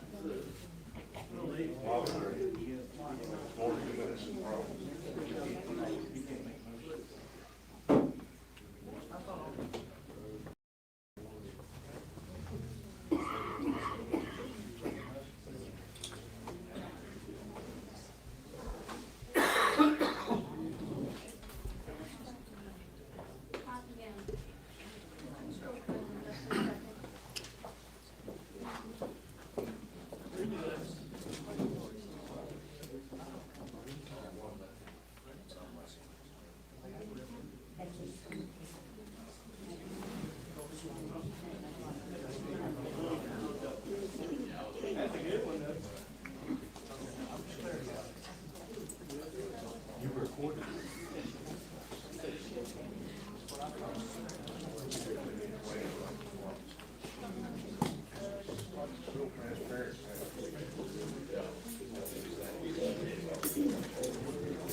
Small majority of Republicans, actually, there's probably more of them that make up the officers, and the officers in that group are in the rest of the whole group.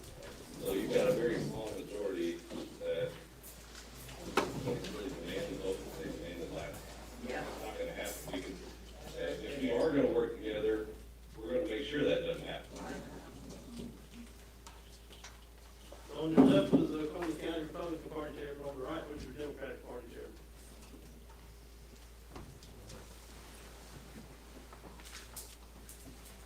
At large people. Yeah, that one. We have at large. One for each district, plus I think 2 at large. So I would prefer to say that the county council is not being run by Republicans, but we're being run by special interests. Now, special interest group is running the county council and making decisions. And, it's important for the Republican Party and the Democratic Party to take care of that the next election. Let me ask you.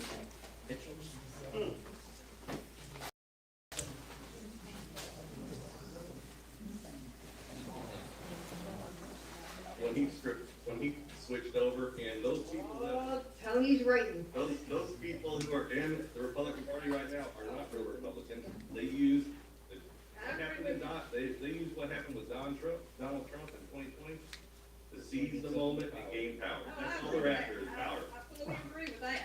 They ran as Republicans. If I could kick them out of the party, Jody, I would, and I've read the rules back and forth. I know. If I could kick them out, would you take them? No, thanks. Talking about conservatives.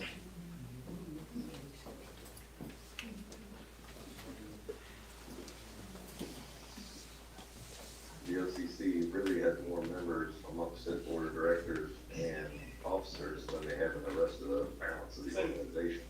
So, I've talked to Drew McKissick personally as recently as last Thursday. Drew, there's gotta be a way. These guys, they formed their own LLC, which you can't do as a party organization. They formed their own LLC. They call themselves the Political Action Committee on their own website. They've got a board of directors, they've got officers, and they've got their own platform. Can't we just get rid of them? Unfortunately, no. But that's gonna be a topic for discussion at the next convention. I believe, I guarantee you that. Rules changes are forthcoming. You know, can't you kick them out? Kiss and kick it up.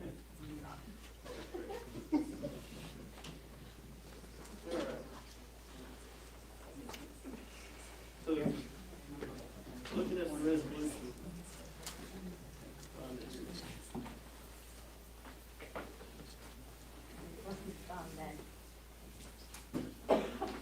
Think everybody can see that.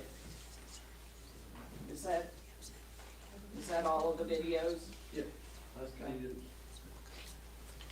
How long do I have to just speak briefly? 3 minutes. 3 minutes. Okay, so we're saying, Mr. Mann violated, OCRP bylaw 7 echo. He's not expected to publicly support candidates during contested primary elections. In my reverse inference, the chairman shall not publicly oppose candidates during contested primary elections.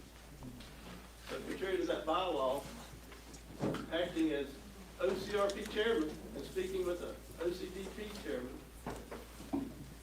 on at least 2 occasions, he said the intent was that the OCRP work with the OCDP to contest the current incumbent conservative Republican county councilman's re-elections by working together during the primary elections in June 2024. Y'all can read the rest of the resolution for yourself. That's all I think we need to say about that. Any questions on that? Was there a contested primary at that time? There is a contested primary right now? At that time? No, at that time. Yes. People are already. At that time? At that time?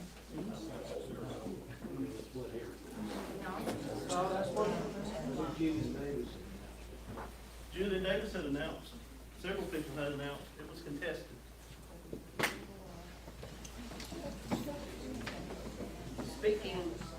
Speaking against the resolution. Randy Martin, Long Creek, I agree with Terry's question. The primary starts March the 16th, and that bylaw says you're in a contested primary. So if we're gonna change the dates of the primary, we can't stop Ms. McPhail or Ms. Lancaster from going ahead and putting up signs. But there's rules and laws against that. So the primary has specific dates, period. And they start March 16th at 4:30 when the sign is closed. Mr. Moore? That's when it's closed. All right, look more, Mary.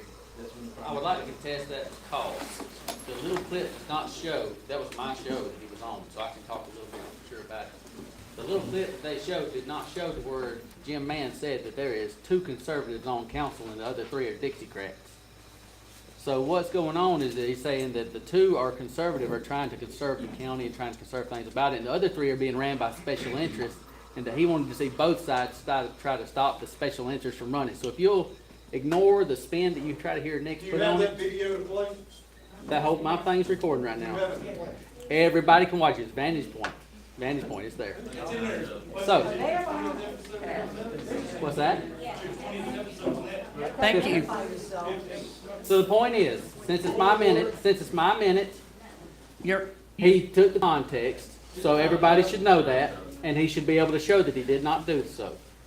Thank you. Thank you, Mr. Moore. Mr. Music? I'd like to rise to speak against this in the middle of an election year, and we are tearing ourselves apart with this. Were mistakes made on both sides? Absolutely. Both in this resolution and the next one. there were mistakes made. We've got to find a way to get together. I probably agree with 90% of what the OCC. 10% I don't. Let's get together on the 90%. I am really afraid that what's gonna happen is the Democratic convention, they know that Biden's only polling at 33%. They're gonna put Michelle Obama up, and look out.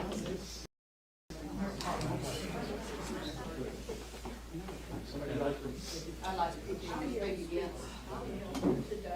Do you have, Go ahead, Mr. Music. If that happens, and the reason why I think that's gonna happen is that, they can't let Joe Biden go up the way he's going right now.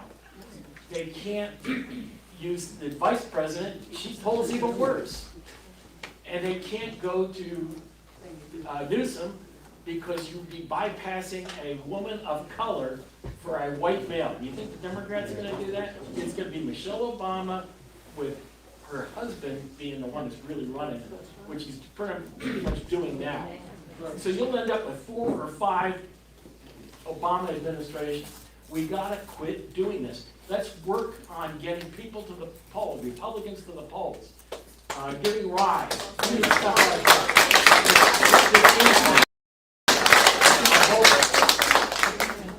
Thank you very much. Thank you, Mr. Music. Mr. Burrell? Folks, I got an analogy. The Republican Party, kind of like a church. You got the congregation, which is the people in the county. You got the deacon committee, which is us, right here. You got the preacher, which is the chairman, all right? If the deacon committee cannot get together, the church will fail, okay? If this EC committee, if we can't come together, we're not gonna get 100%. But this stuff of us having a meeting, and you know, like if you're a deacon at First Baptist in Walhalla and you go to the Second Baptist in Seneca, and you try to be a deacon down there, children, you go down there and you belittle, you low rate the First Baptist in Walhalla, it won't work. That's what's happening in this thing, and we all know it. There's 8 or 10 of us against the OCRP platform, and, you know, we're not coming together. If we don't come together, we're gonna sink. And the Democrats will be the winner. Thank you, Mr. Burrell. Yes. The other side, the ones that shut the video, did they have time left? They had 1 minute left when you sat down. So I'd like to be recognized, Mickey Haney from Salem. I agree with you. Your analogy is a very good analogy. Unfortunately, the chairman, if he was siding with the Christians, he was also siding with the devil. Amen.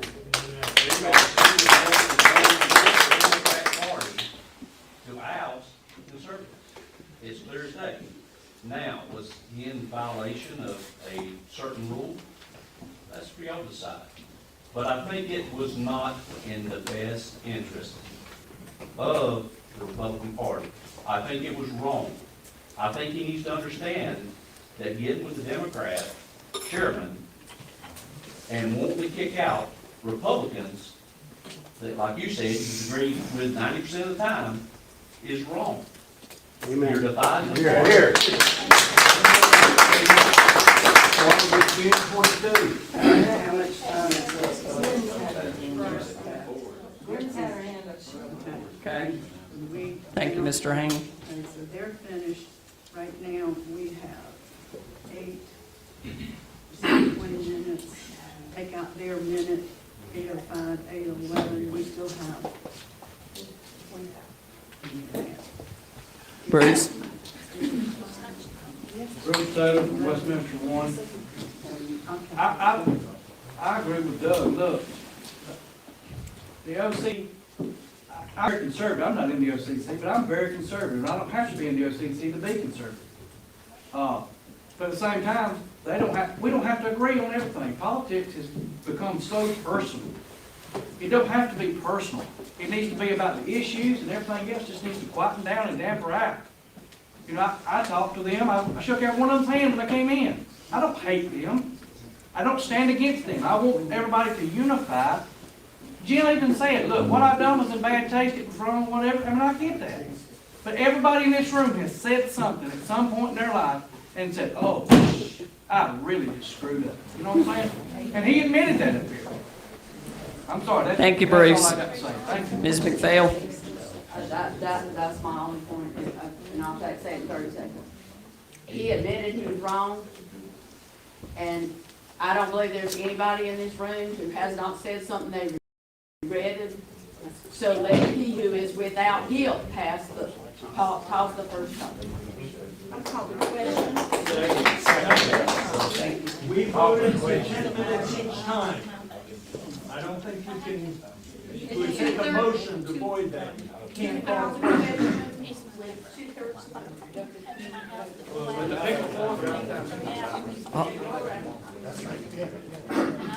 All in favor? All in, I am speaking against. We still have time. is there one more minute? Yes, he's got time. 1 minute, Mr. Wagner. This will be quick. We're playing the Democrat game here called identity politics, guilt by association. We got the OCC. I know some people in the OCC that are good people. I also know that there's some folks in the OCC that have said things that were not wise. People in the OCRP have said things that are not wise. I'm against censures. They don't accomplish anything. All they do is stir up problems. So let's just admit when we say things that are wrong and move on.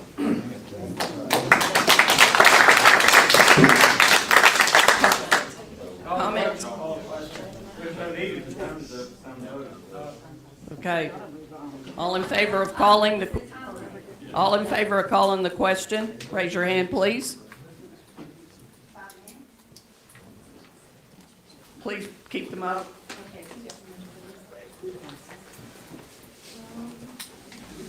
Kathy, what did you get? Okay. That was, all right. Doing this on secret ballot, or we're gonna call it out? We're going to Secret ballot. Motion was secret ballot. Secret ballot. Okay. Kathy, Terry, thank you. Are you gonna have any public comment? Yes or no? At the end of the meeting, yes, sir. Are you gonna have any public comment? At the end of the meeting, yes, sir.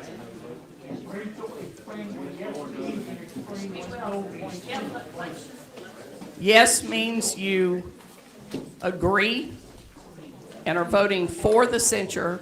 No means you are voting not to censure. Yes or no?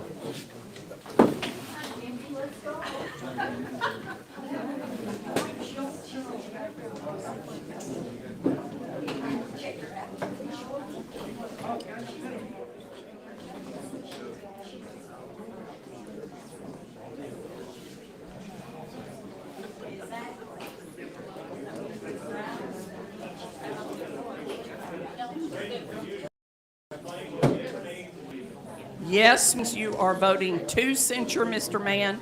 No means you are voting not to censure Mr. Mann. Order, please. Yes means you are voting to censure Mr. Mann. No means you are voting not to censure Mr. Mann. And could I please have 2 volunteers to count the votes of the ECs? Up here at the table, Mr. Haney, Mr. Tarner.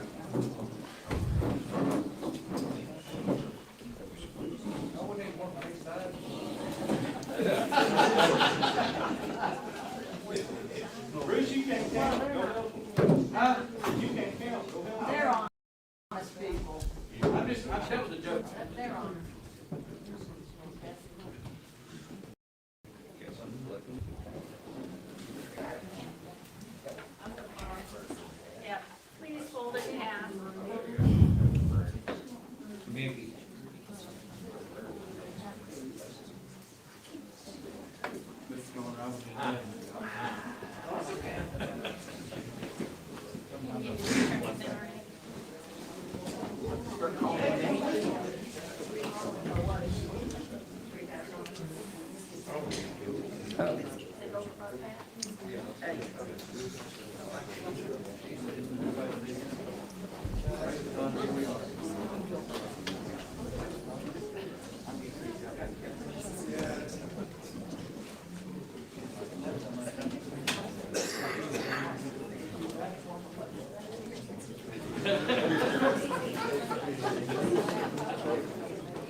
The bucket.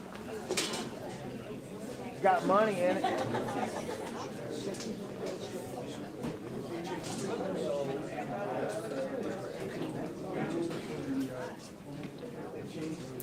Instead of a musical interlude, when you're at the door, India may or may not have asked you, but again, we pay a lot for these meetings, guys. So if you can contribute, even if it's $1, we'll pass it around and then give you guys a copy.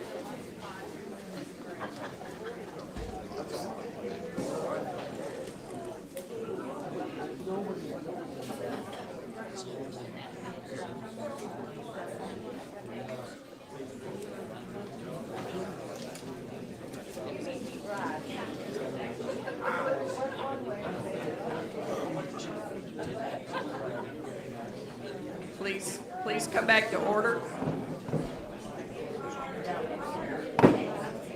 Please come back to order. The vote was 17 not to censure, and what was the other one? 10 to censure.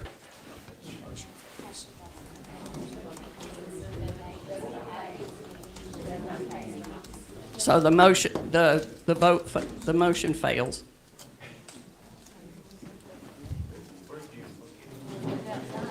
Okay. Luke, would you going to get Mr. Mann?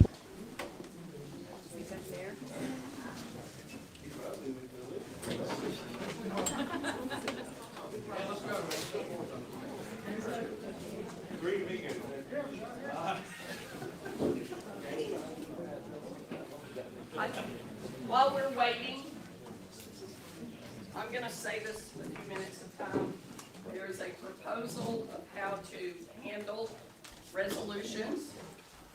And if y'all would take a look at these, I'd like feedback, please. And we'll bring this back up at the next meeting.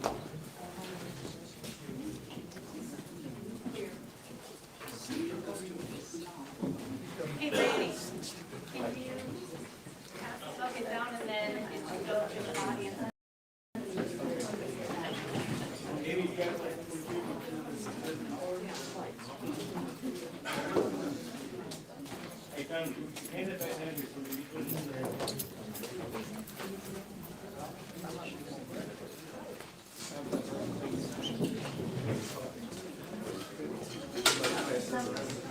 This is just take a look at and give feedback.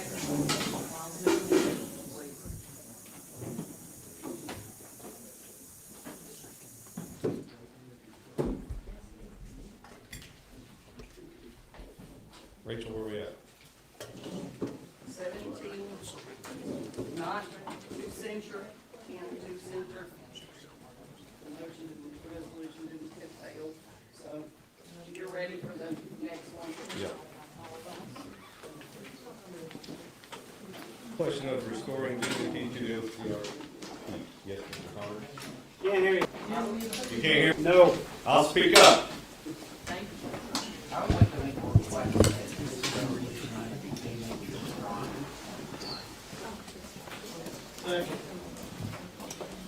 Okay, so we have a motion by Mr. Tarner. Everybody hear me now? All right. Motion by Mr. Tarner to table the resolution. Or ask the opponents to remove the resolution. Okay, I think it's got to be one or the other. Table. Table the resolution. Do we have a second to table the resolution? The fourth resolution, question of restoring dignity to the OCRP. I heard that. Mr. Haney, thank you. Do we have a second? All right, any discussion? Mr. Wagner? I don't see any point in tabling this. We just had the discussion. Censuring doesn't accomplish anything, whether we're censuring one group or another group. Let's just dump the whole thing.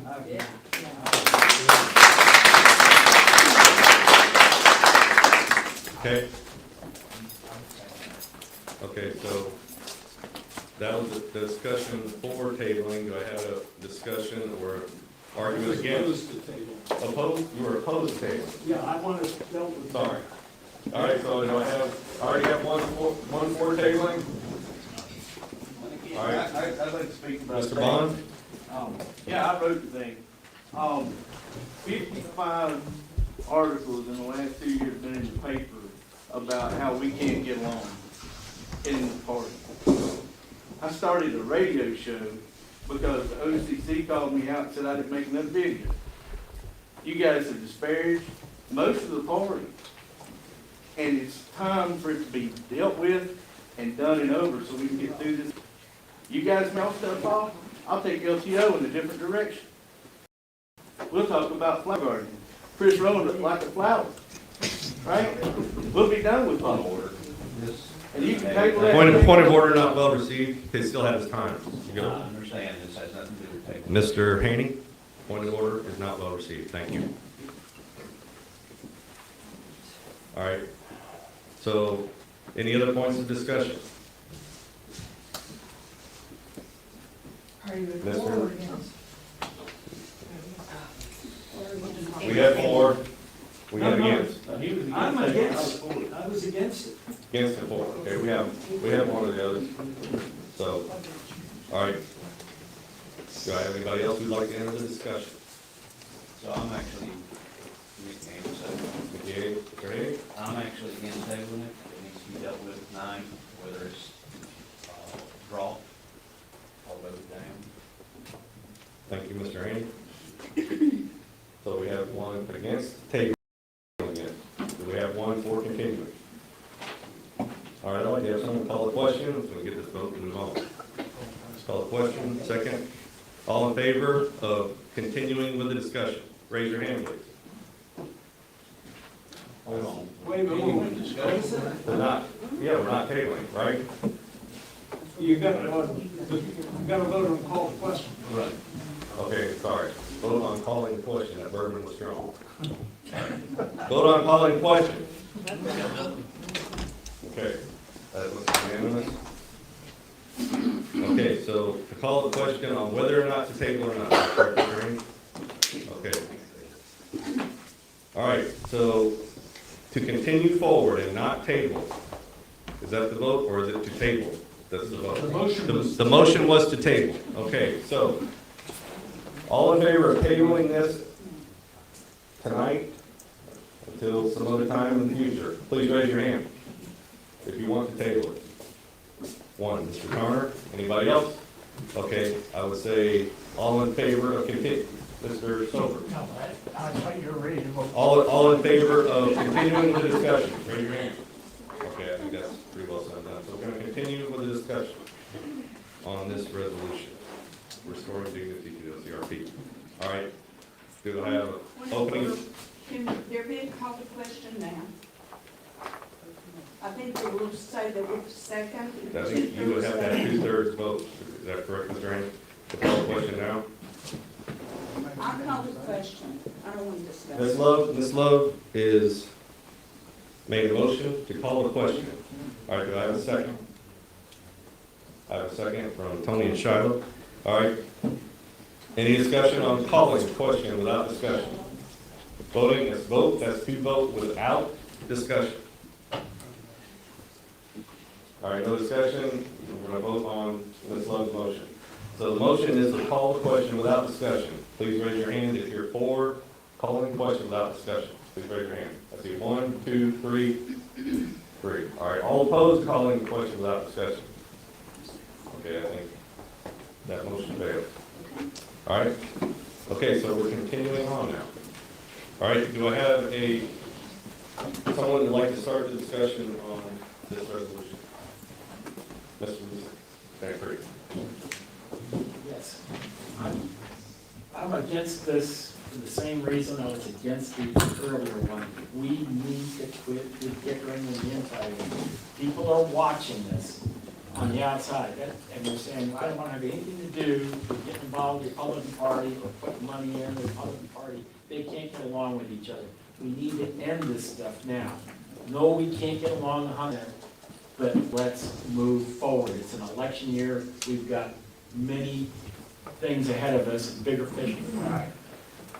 Let's get over this. Thank you. Thank you, Mr. Music. All right, so that was an argument against this resolution. We have an argument for this resolution.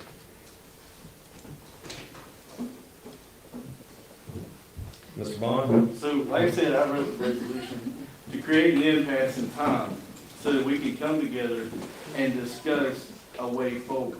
I think that tabling the motion is the best way. The ones of us who are against most of the things that the party does, to have a chance to talk to themselves about how they want to be functioning parts of this, so that we don't spend hours every meeting arguing over the dumbest stuff. It is time to move forward. You can either be with us or against us, but choose. That's what I got. Okay, thank you. That's an argument for. That an argument against. Mr. Nix, Wahal. Okay, so the biggest divide in this room is June primary. We got a group of conservatives, Republicans, that we have a set of values. We got another group of Republicans, maybe conservative, maybe not, I don't know, that have a set of values. And we disagree on some policy things. And I'm fine with arguing policy, but there's people that have made it personal. Let's Talk Oklahoma's made it personal. Vantage Point's made it personal. More to the Story's made it personal. If you go on those websites, it's personal. It's much more personal than the OCC website. And I invite anybody to look at it. So, it's not, you can't just point fingers and say it's one of you. It's everybody. But as long as primaries are contested, and we've got a majority Republican in this county, there's going to be disagreement on which Republican goes to office. Time's up. All right, I'm having a very difficult time being neutral, but I'm going to remain neutral. What's the next argument?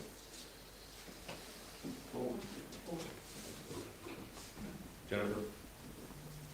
Well, one, yes, there is a total separation here with OCC and the OCRP. You're saying about personal.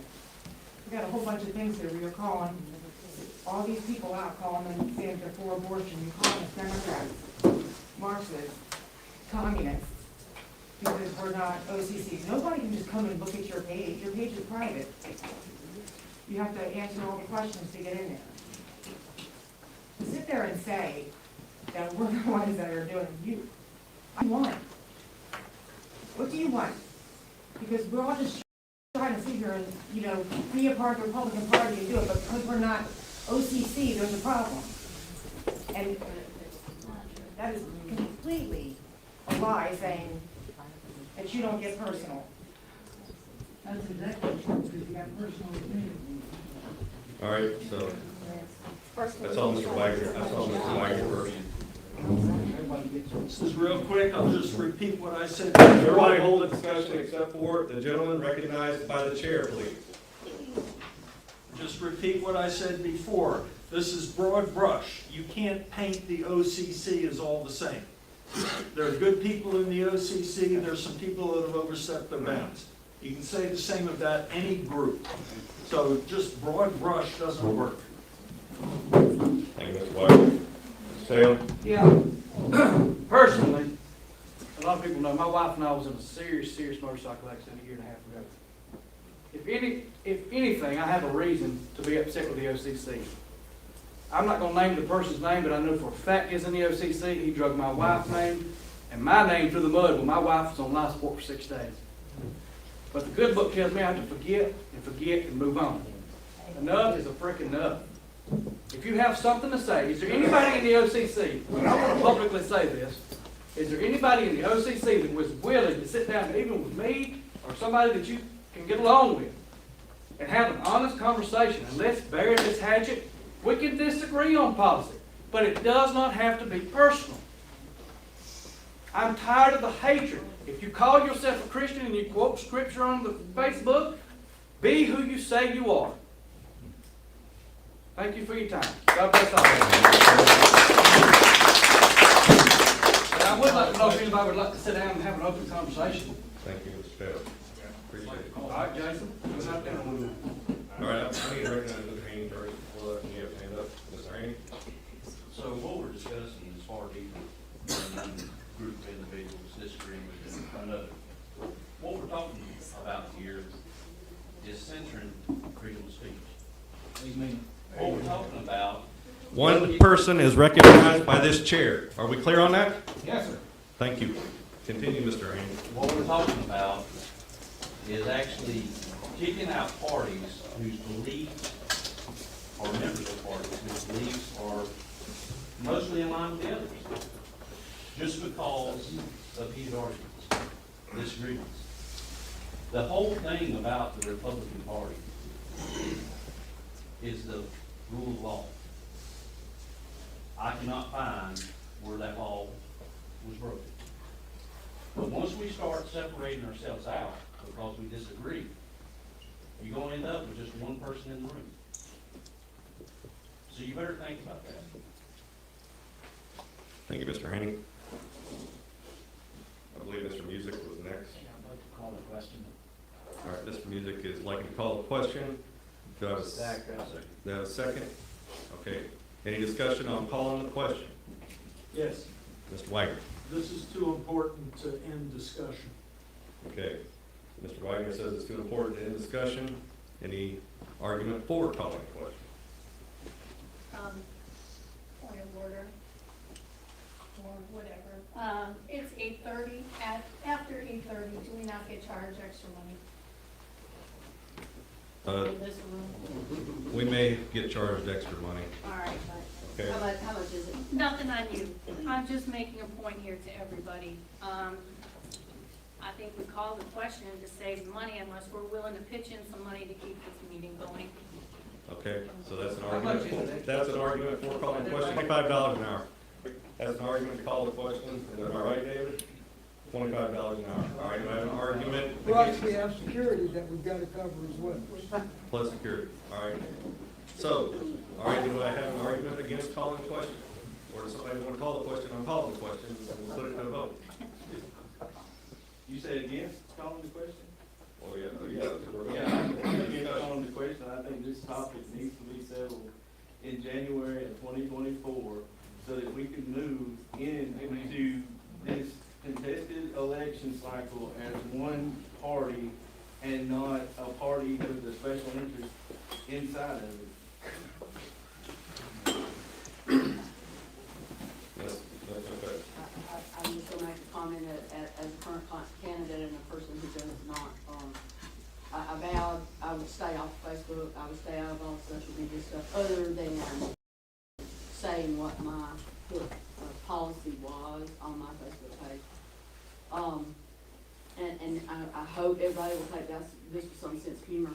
But I was driving down to see my mother, who suffers from dementia, on Tuesday, and I got a telephone call from someone that I haven't spoken to in several years, and he said, "Gee, Gwen, congratulations for running for council. I had no idea until I saw all the hate mail against you." I didn't even know about the hate mail because I'm simply refusing to read any of that.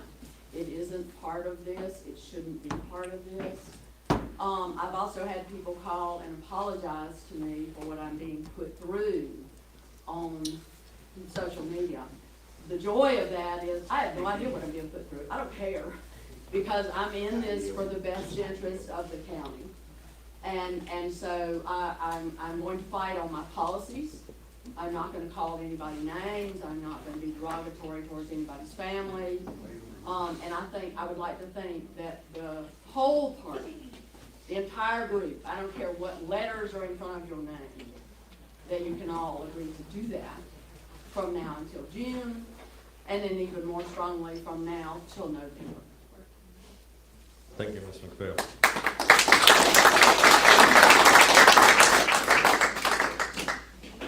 Can I just say something? Ms.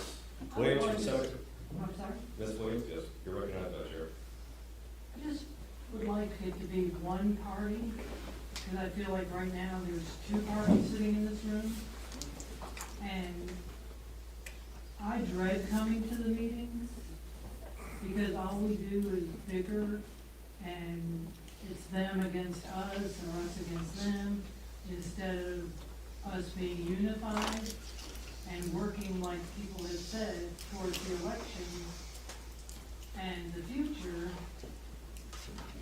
We should come in here and deal with business instead of picking on people. And the OCC, whoever was speaking, said they're the conservatives, and maybe some of us are. I thought all of us were conservatives.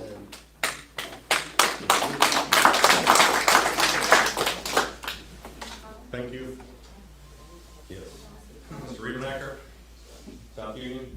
Yes, from South Union. Yeah, I do, what I want to point out is the person who wrote this resolution in his social media has publicly stated that his objective is to get the OCC thrown out of the party. And what caught my eye was the fifth paragraph where it says, whereas the need for competitive outbursts and collective violence during party meetings and online by OC leaders and members have forced the party to spend thousands of dollars on security. Not only do our members not feel safe at the meetings, these actions have beneath the dignity of the Republican Party. Well, the only time that I know of where one of the constables has had to intervene was when somebody from the so-called mainstream uniparty tried to get confrontational with me. And it just so happens this person is the president of the other person that wrote this resolution. So I see hypocrisy. They're talking about being afraid of the OCC when the only incident has been directed to me. Amen. Thank you, Mr. Riedenacker. Yes, Glenn? I'm just gonna respond to everyone personally.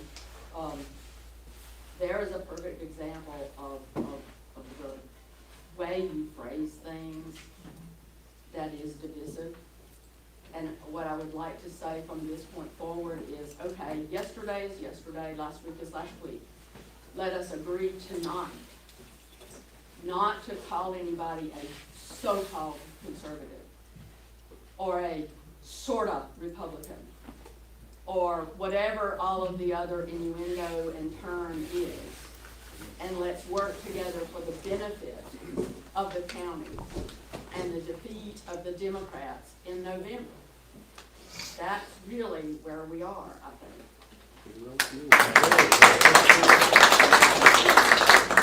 More in the back is head going up. All right, Luke Mornery. Two things. Number one. Luke, speak up, please. Number one, what we would like to see stop, if everybody is going to try to unify for real, is that when you ask a policy question on social media, you do not get a write-up about your living conditions, your money you make, and your things like that, which David Nix directly did, and we have screenshots of it printed off here if anybody can test it and would like to see it. Number two, we would not like to see any group taking money away from the OCRP by putting up a tent next to them and telling them that we're the Democrat tent to get members to come to them and to make fun and try to get them to shy away from us. If you're if you're a Republican, you should not be doing that to other Republicans.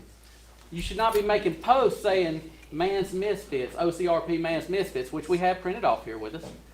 And yes, if you want to be part of the OCRP, then be part of the OCRP. If you don't, then be OCC only.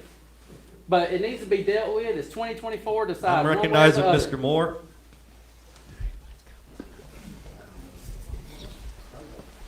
I have Mr. Adams over here.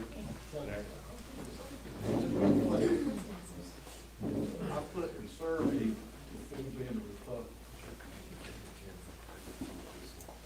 You say, don't call anybody conservative. No, I said don't call anybody a sort of conservative. Tony, please address it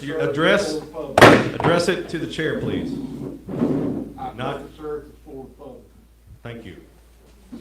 Ms. Lancaster? I just want to read something that I started researching about name change, and I totally get where everybody's coming from, but I want to read this to y'all. Name change is a new identity and a new alliance. Do you know why the woman takes her husband's last name? He now has decided he is going to govern over his wife. He's responsible for her well-being and her success. When they renamed themselves, they were declaring their rebellion from the Republican Party. They were declaring their independence from this party. They do not want to be defined or confined by our political relationship, our rules, and our regulations. They want a party they can run, they can own, and they can declare. With their new desires. Time, Ms. Lancaster, and new time. directions. Mr. Adams, this will be your last time to speak on this discussion. Second. Speaking of Mr. Moore, address the chair. Did you, okay, did you say that the OCC 10 at the Oktoberfest portrayed ourselves as Democrats? No, Mr. Adams, that is not what was said. What did you say? I think what was said was that at Oktoberfest, we had people come up to us and said that the OCC tent was calling us Democrats. We never did. That's what was said. Sorry, we never did. Well, Raul, you weren't there the whole time. Thank you. Neither were you. Neither were you. I think you misunderstood Oh. what he said. So here, am I recognized? Yes, Randy. Mr. Chair, there is social media posts and screenshots that show that an OCC vice president and board of directors member called the Republican tent the Democrat tent. He also said he personally doesn't care what silly rules the OCRP added to their club. He will still do what he wants, and he'll rub it in our faces so we can't take it anymore. So here's the thing. We gotta learn to get along. I absolutely love bantering with you guys. I absolutely love it. But I'm willing to stop it if you guys are willing to stop researching my entire life, putting it on social media inaccurately. Mr. Nix and this group over here have tried to destroy my business, tried to destroy me personally. You guys all saw it. Over the child support issue. I got a $4,000 refund. I wasn't behind. I've never been behind. Time to yield. Mr. Clement in the back, I recognize you. All right, I wasn't gonna bring this up, but I am now. Mr. Moore is a nasty, nasty man. He came out and there's several times that Perry has attacked his wife, and this was before his wife started saying anything, and I backed Perry down, and we don't talk about wives. The other day, Mr. Moore came out on Facebook and tried to say that my wife tried to buy him a drink after the bar, which my wife doesn't even drink, doesn't go to bars, and tried to take him home to sleep with. This is on social media that he put this out. This guy is a dirty man. This is what we're having to deal with. That is the reason why we attacked him the way that they did. And I will not stop the attacks on him until he apologizes for what he did. Thank you.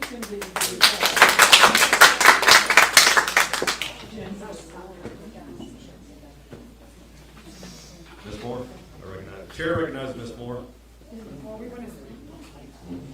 Please speak up, There's two Jennifer. sides to that story, because I did explain what it was. Your wife got on there, who I never even met, I didn't know. That way. Just the gavel? Talking about my kids, my family. Never, I don't even know what she looks like. She didn't know. I said what she said about me. My husband said what he said on there to prove a point. She just goes make up anything you want, and people are gonna believe it.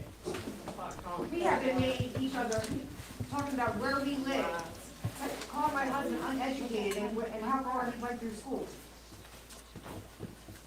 I got wanna something know to say what you before I all do. have to- What do you want? Wait, from I'm us? a lifelong it's not time for. Republican, and I came here tonight, I got invited here tonight because I'm excited about 2024. And I came here expecting to see something positive.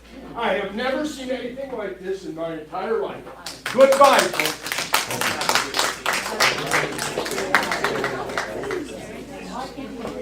All right. Hold on. Hold on a minute, I'm gonna recognize Mr. Listen, Bruce. that's all I'm gonna say. Everybody in this room is guilty of saying something, one point or another, I don't care who you are, if you say you're not, you're lying. Everybody has said something offensive to one side or the other. But I would ask the leadership of the OCC, Mickey, David, whoever, I don't even know who your leadership is, Don, whoever leads, Matt Durham even. Can we please, they have agreed to stop. Luke and LTO has said, we'll stop. Is there anybody on that side that says, hey, if y'all stop, we'll stop? Is there anybody? Right here on the record in public in front of God and everybody. Is there anybody willing to say, hey, we'll try to rein in Terry, we'll try not to make negative comments, y'all try, we try, and let's at least try to work on this. Is there anybody? Roel, you're the president. I'm willing to stop it, but again, Mr. Chairman tried to, made an attempt to get rid of us. I understand that. You know, and you know, I was working on getting everybody unified, and you talk to a lot of people here. I've never cut anybody down. In any of my speeches, I try to be positive. I shake hands with as many people as I can. I don't care which side you're in. But for him to tell us that we don't belong. That's not true. I'll publicly say that's not true. Everybody You belongs. just saw it on the video. Right on the video. I think, and look, and he, look, I agree. Hold on. We'll stop the discussion. I think that was already said and done for the last time. Oh. But I'm willing to, I'll yes, try to I will shake hands and then eat dinner and break bread. Okay. Ms. Myring, Chair recognizes Ms. Myring. I make a motion to end discussion and call for a vote. I had one more thing before. We have a motion on the floor, seconded. We have a motion on the floor and it's seconded to end discussion. Passed by 2/3. All right, it has to be passed by 2/3 vote. Okay? All in favor of ending discussion? Doesn't require. Raise your hand. Gotta have 2/3 vote. We got 1, 2, 3, 4, 5, 6, 7, 8, 9, 10, 11, 12, 13, 14, 15, 16, 17, 18, 19. We got 2/3 vote to end this discussion. Okay? The next is to vote on this resolution. Is that gonna be secret ballot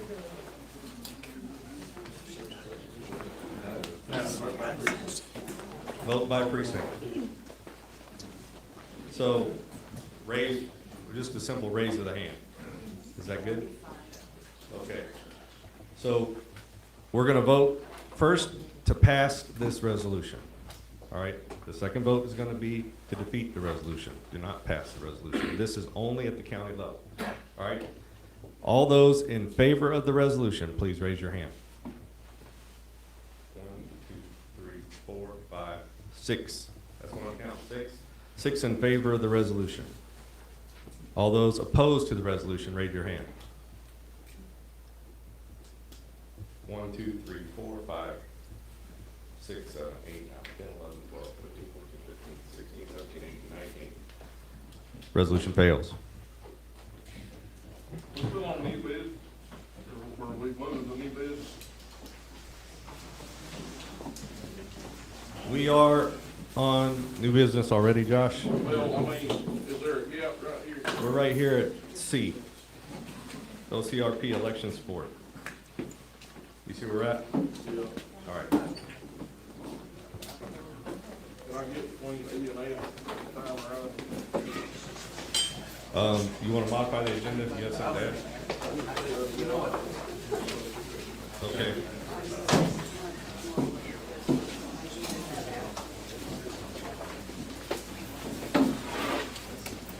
Okay, so with regarding to the proposed resolution process, you've already passed that out for everybody to look at? Okay. All right, I don't have a problem with that. Is there any objections to giving Mr. Owens some time after E? Yes. Any objections? No. Point of order? Is that what you're saying? After. Any objections? Can I amend that request, that we move straight to that, table all other items, new business until next meeting, so we can get out of here? I gotta go with A and council. All right, so you guys, we have a second on the floor, and you guys realize that we are not taking care of new business because of all this BS. All right, that's the chairman's perspective. All right. So we have a motion and a second to go straight to Mr. Owens' questions and then truncate the agenda and adjourn. I'm not going to allow us to adjourn because I've got something to say at the end. All right. But this executive committee down, we have public comment, which I'm sure somebody in the audience besides John, that stood up and said something. We probably have some public people that want to speak. I want to give them that opportunity to speak if you guys are not in objection to that. They got 1 minute just like everybody else. All right. So all in favor of skipping and going straight to Josh and tabling everything else, please raise your hand. All right, I'm going to say that's a majority. The chair recognizes that as a majority. All right, Josh, go ahead. I got just a little bit of all of this wisdom and I want to roll right into the motion. I refrain from putting anything on social media that I wouldn't look somebody in the eyeballs and say. And the ballot box is a great equalizer. That's where the disputes are settled, is in the ballot box. And also, it's been a while since we met, and we've had a terrible tragedy in the county. Deputy Lucas Watts, and I'd like to make a motion that the Republican Party write a check to wherever it needs to go for $500 to the benefit of them. Thank you, Josh. So I have a motion on the floor. I have a second. All right. I expect there's no discussion on this. Do you have a figure in mind? $500 for sure. All right, so we're going to take it as a motion on the floor in a second, and without discussion, we're going to vote on this. All in favor of cutting a check to Lucas Watts family for $500? Even the treasurer agrees. Unanimous. All right. It's not unanimous. It's not unanimous. Where do we stop? We said $500, sir. Yeah, I know, but, you know, are we gonna have a resolution to donate money to somebody every meeting? I think. You know, I think this does deserve discussion. Mr. Wagner's correct. We're having, I personally think that supporting as many folks as we can collectively is very important. The Republican Party is supportive of the community.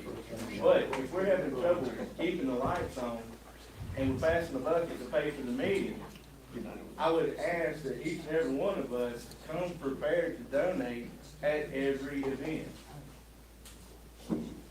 Thank you, Mr. Bond. Yes, David. Okay, I want to say something. I saw a bunch of folks raise their hands here that has never contributed 1 cent to this party. Not 1 cent. Won't even buy a bottle of water back there for $2, but you raised your hand. Just keep that in mind.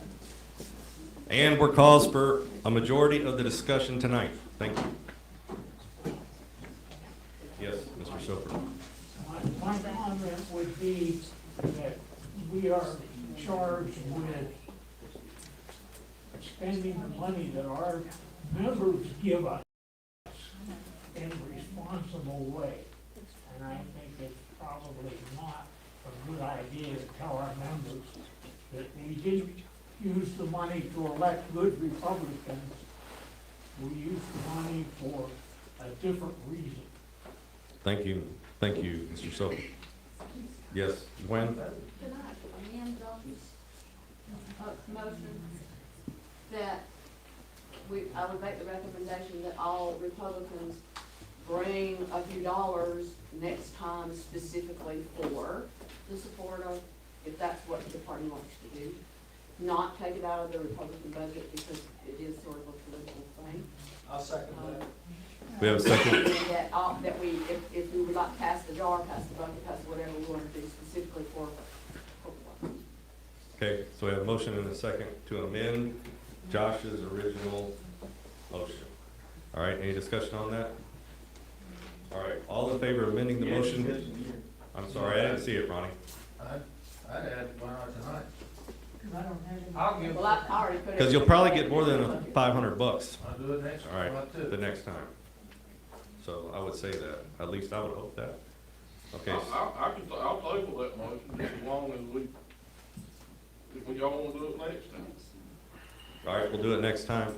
That's First, most, Make a motion to table. I would like to add more to that. You know, it's wonderful to be benevolent, but we shouldn't be benevolent with other people's money. I read that on Facebook. They, probably sage words. But the thing about it is, we all want to contribute, we all probably contribute in our own way to Mr. Watts and that awful tragedy.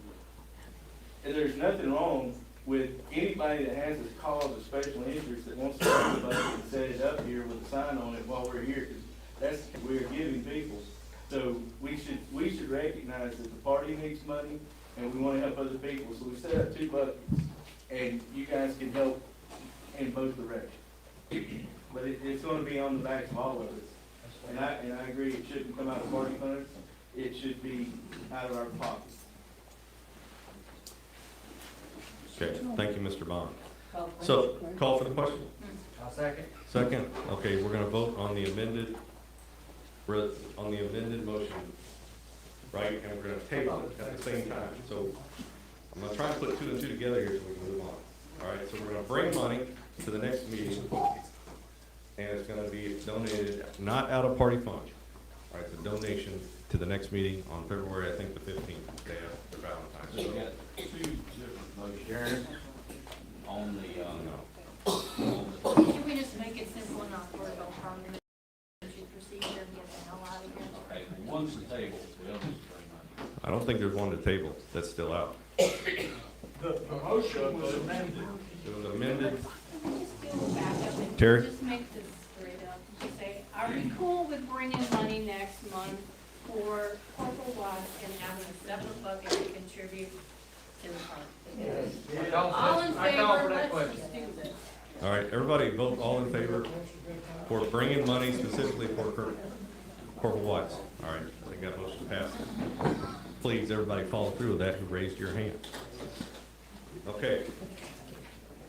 Everything else, we got some public comment. So the public is here, we've heard from one already. Anybody else have something to say? You're welcome to 1 minute on the floor. Anybody? Okay. Here, none, I've got, Mr. Chairman. I'm sorry. No? Yeah, I think in, Noah, President of South Union, I think in the whole aspect of trying to unify this thing, I'll kind of tell you where I'm standing. We voted on the resolution sent to our chairman, at our precinct last Saturday. I believe with the content that came out, it needed to come to the floor. I think we got it right, but I still believe it needed to come to the floor. It needed to be discussed, and I think we got it right. I think that's a win for everybody. And I think if we pass another resolution tonight, I think that's a win.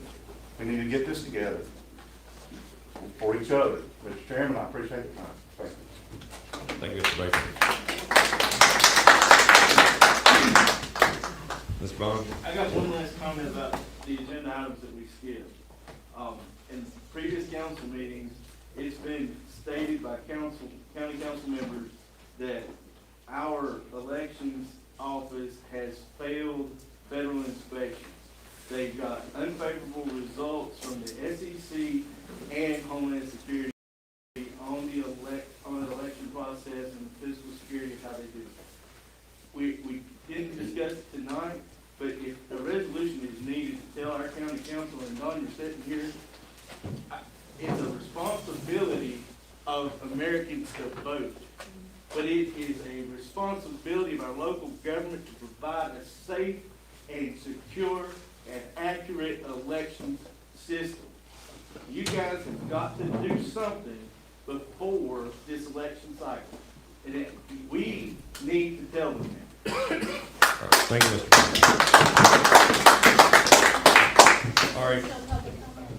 Yes, Ms. Moore? I just want to say that the only way to do that is paper ballots one day, no voting system, no machine.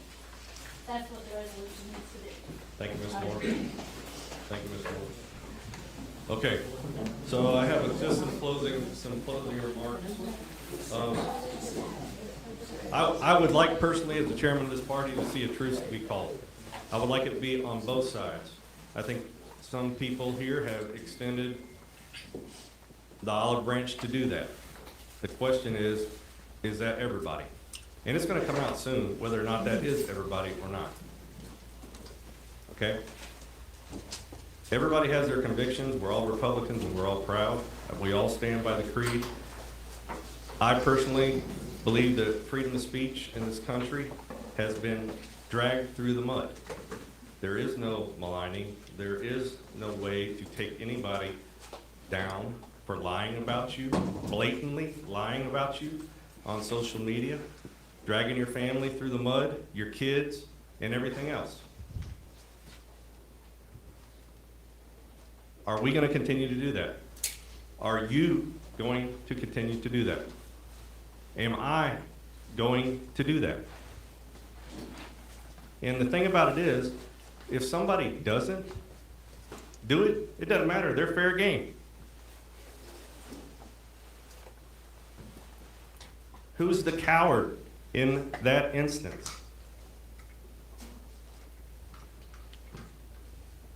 This is about character. This is about integrity. If you don't believe I have it, listen. We can talk anytime. My grandpa used to take care of this with my brother and I in one way. He'd put us out in the yard and he'd say, "Go at it, boys." And we go at it. If y'all want to fight, go at it.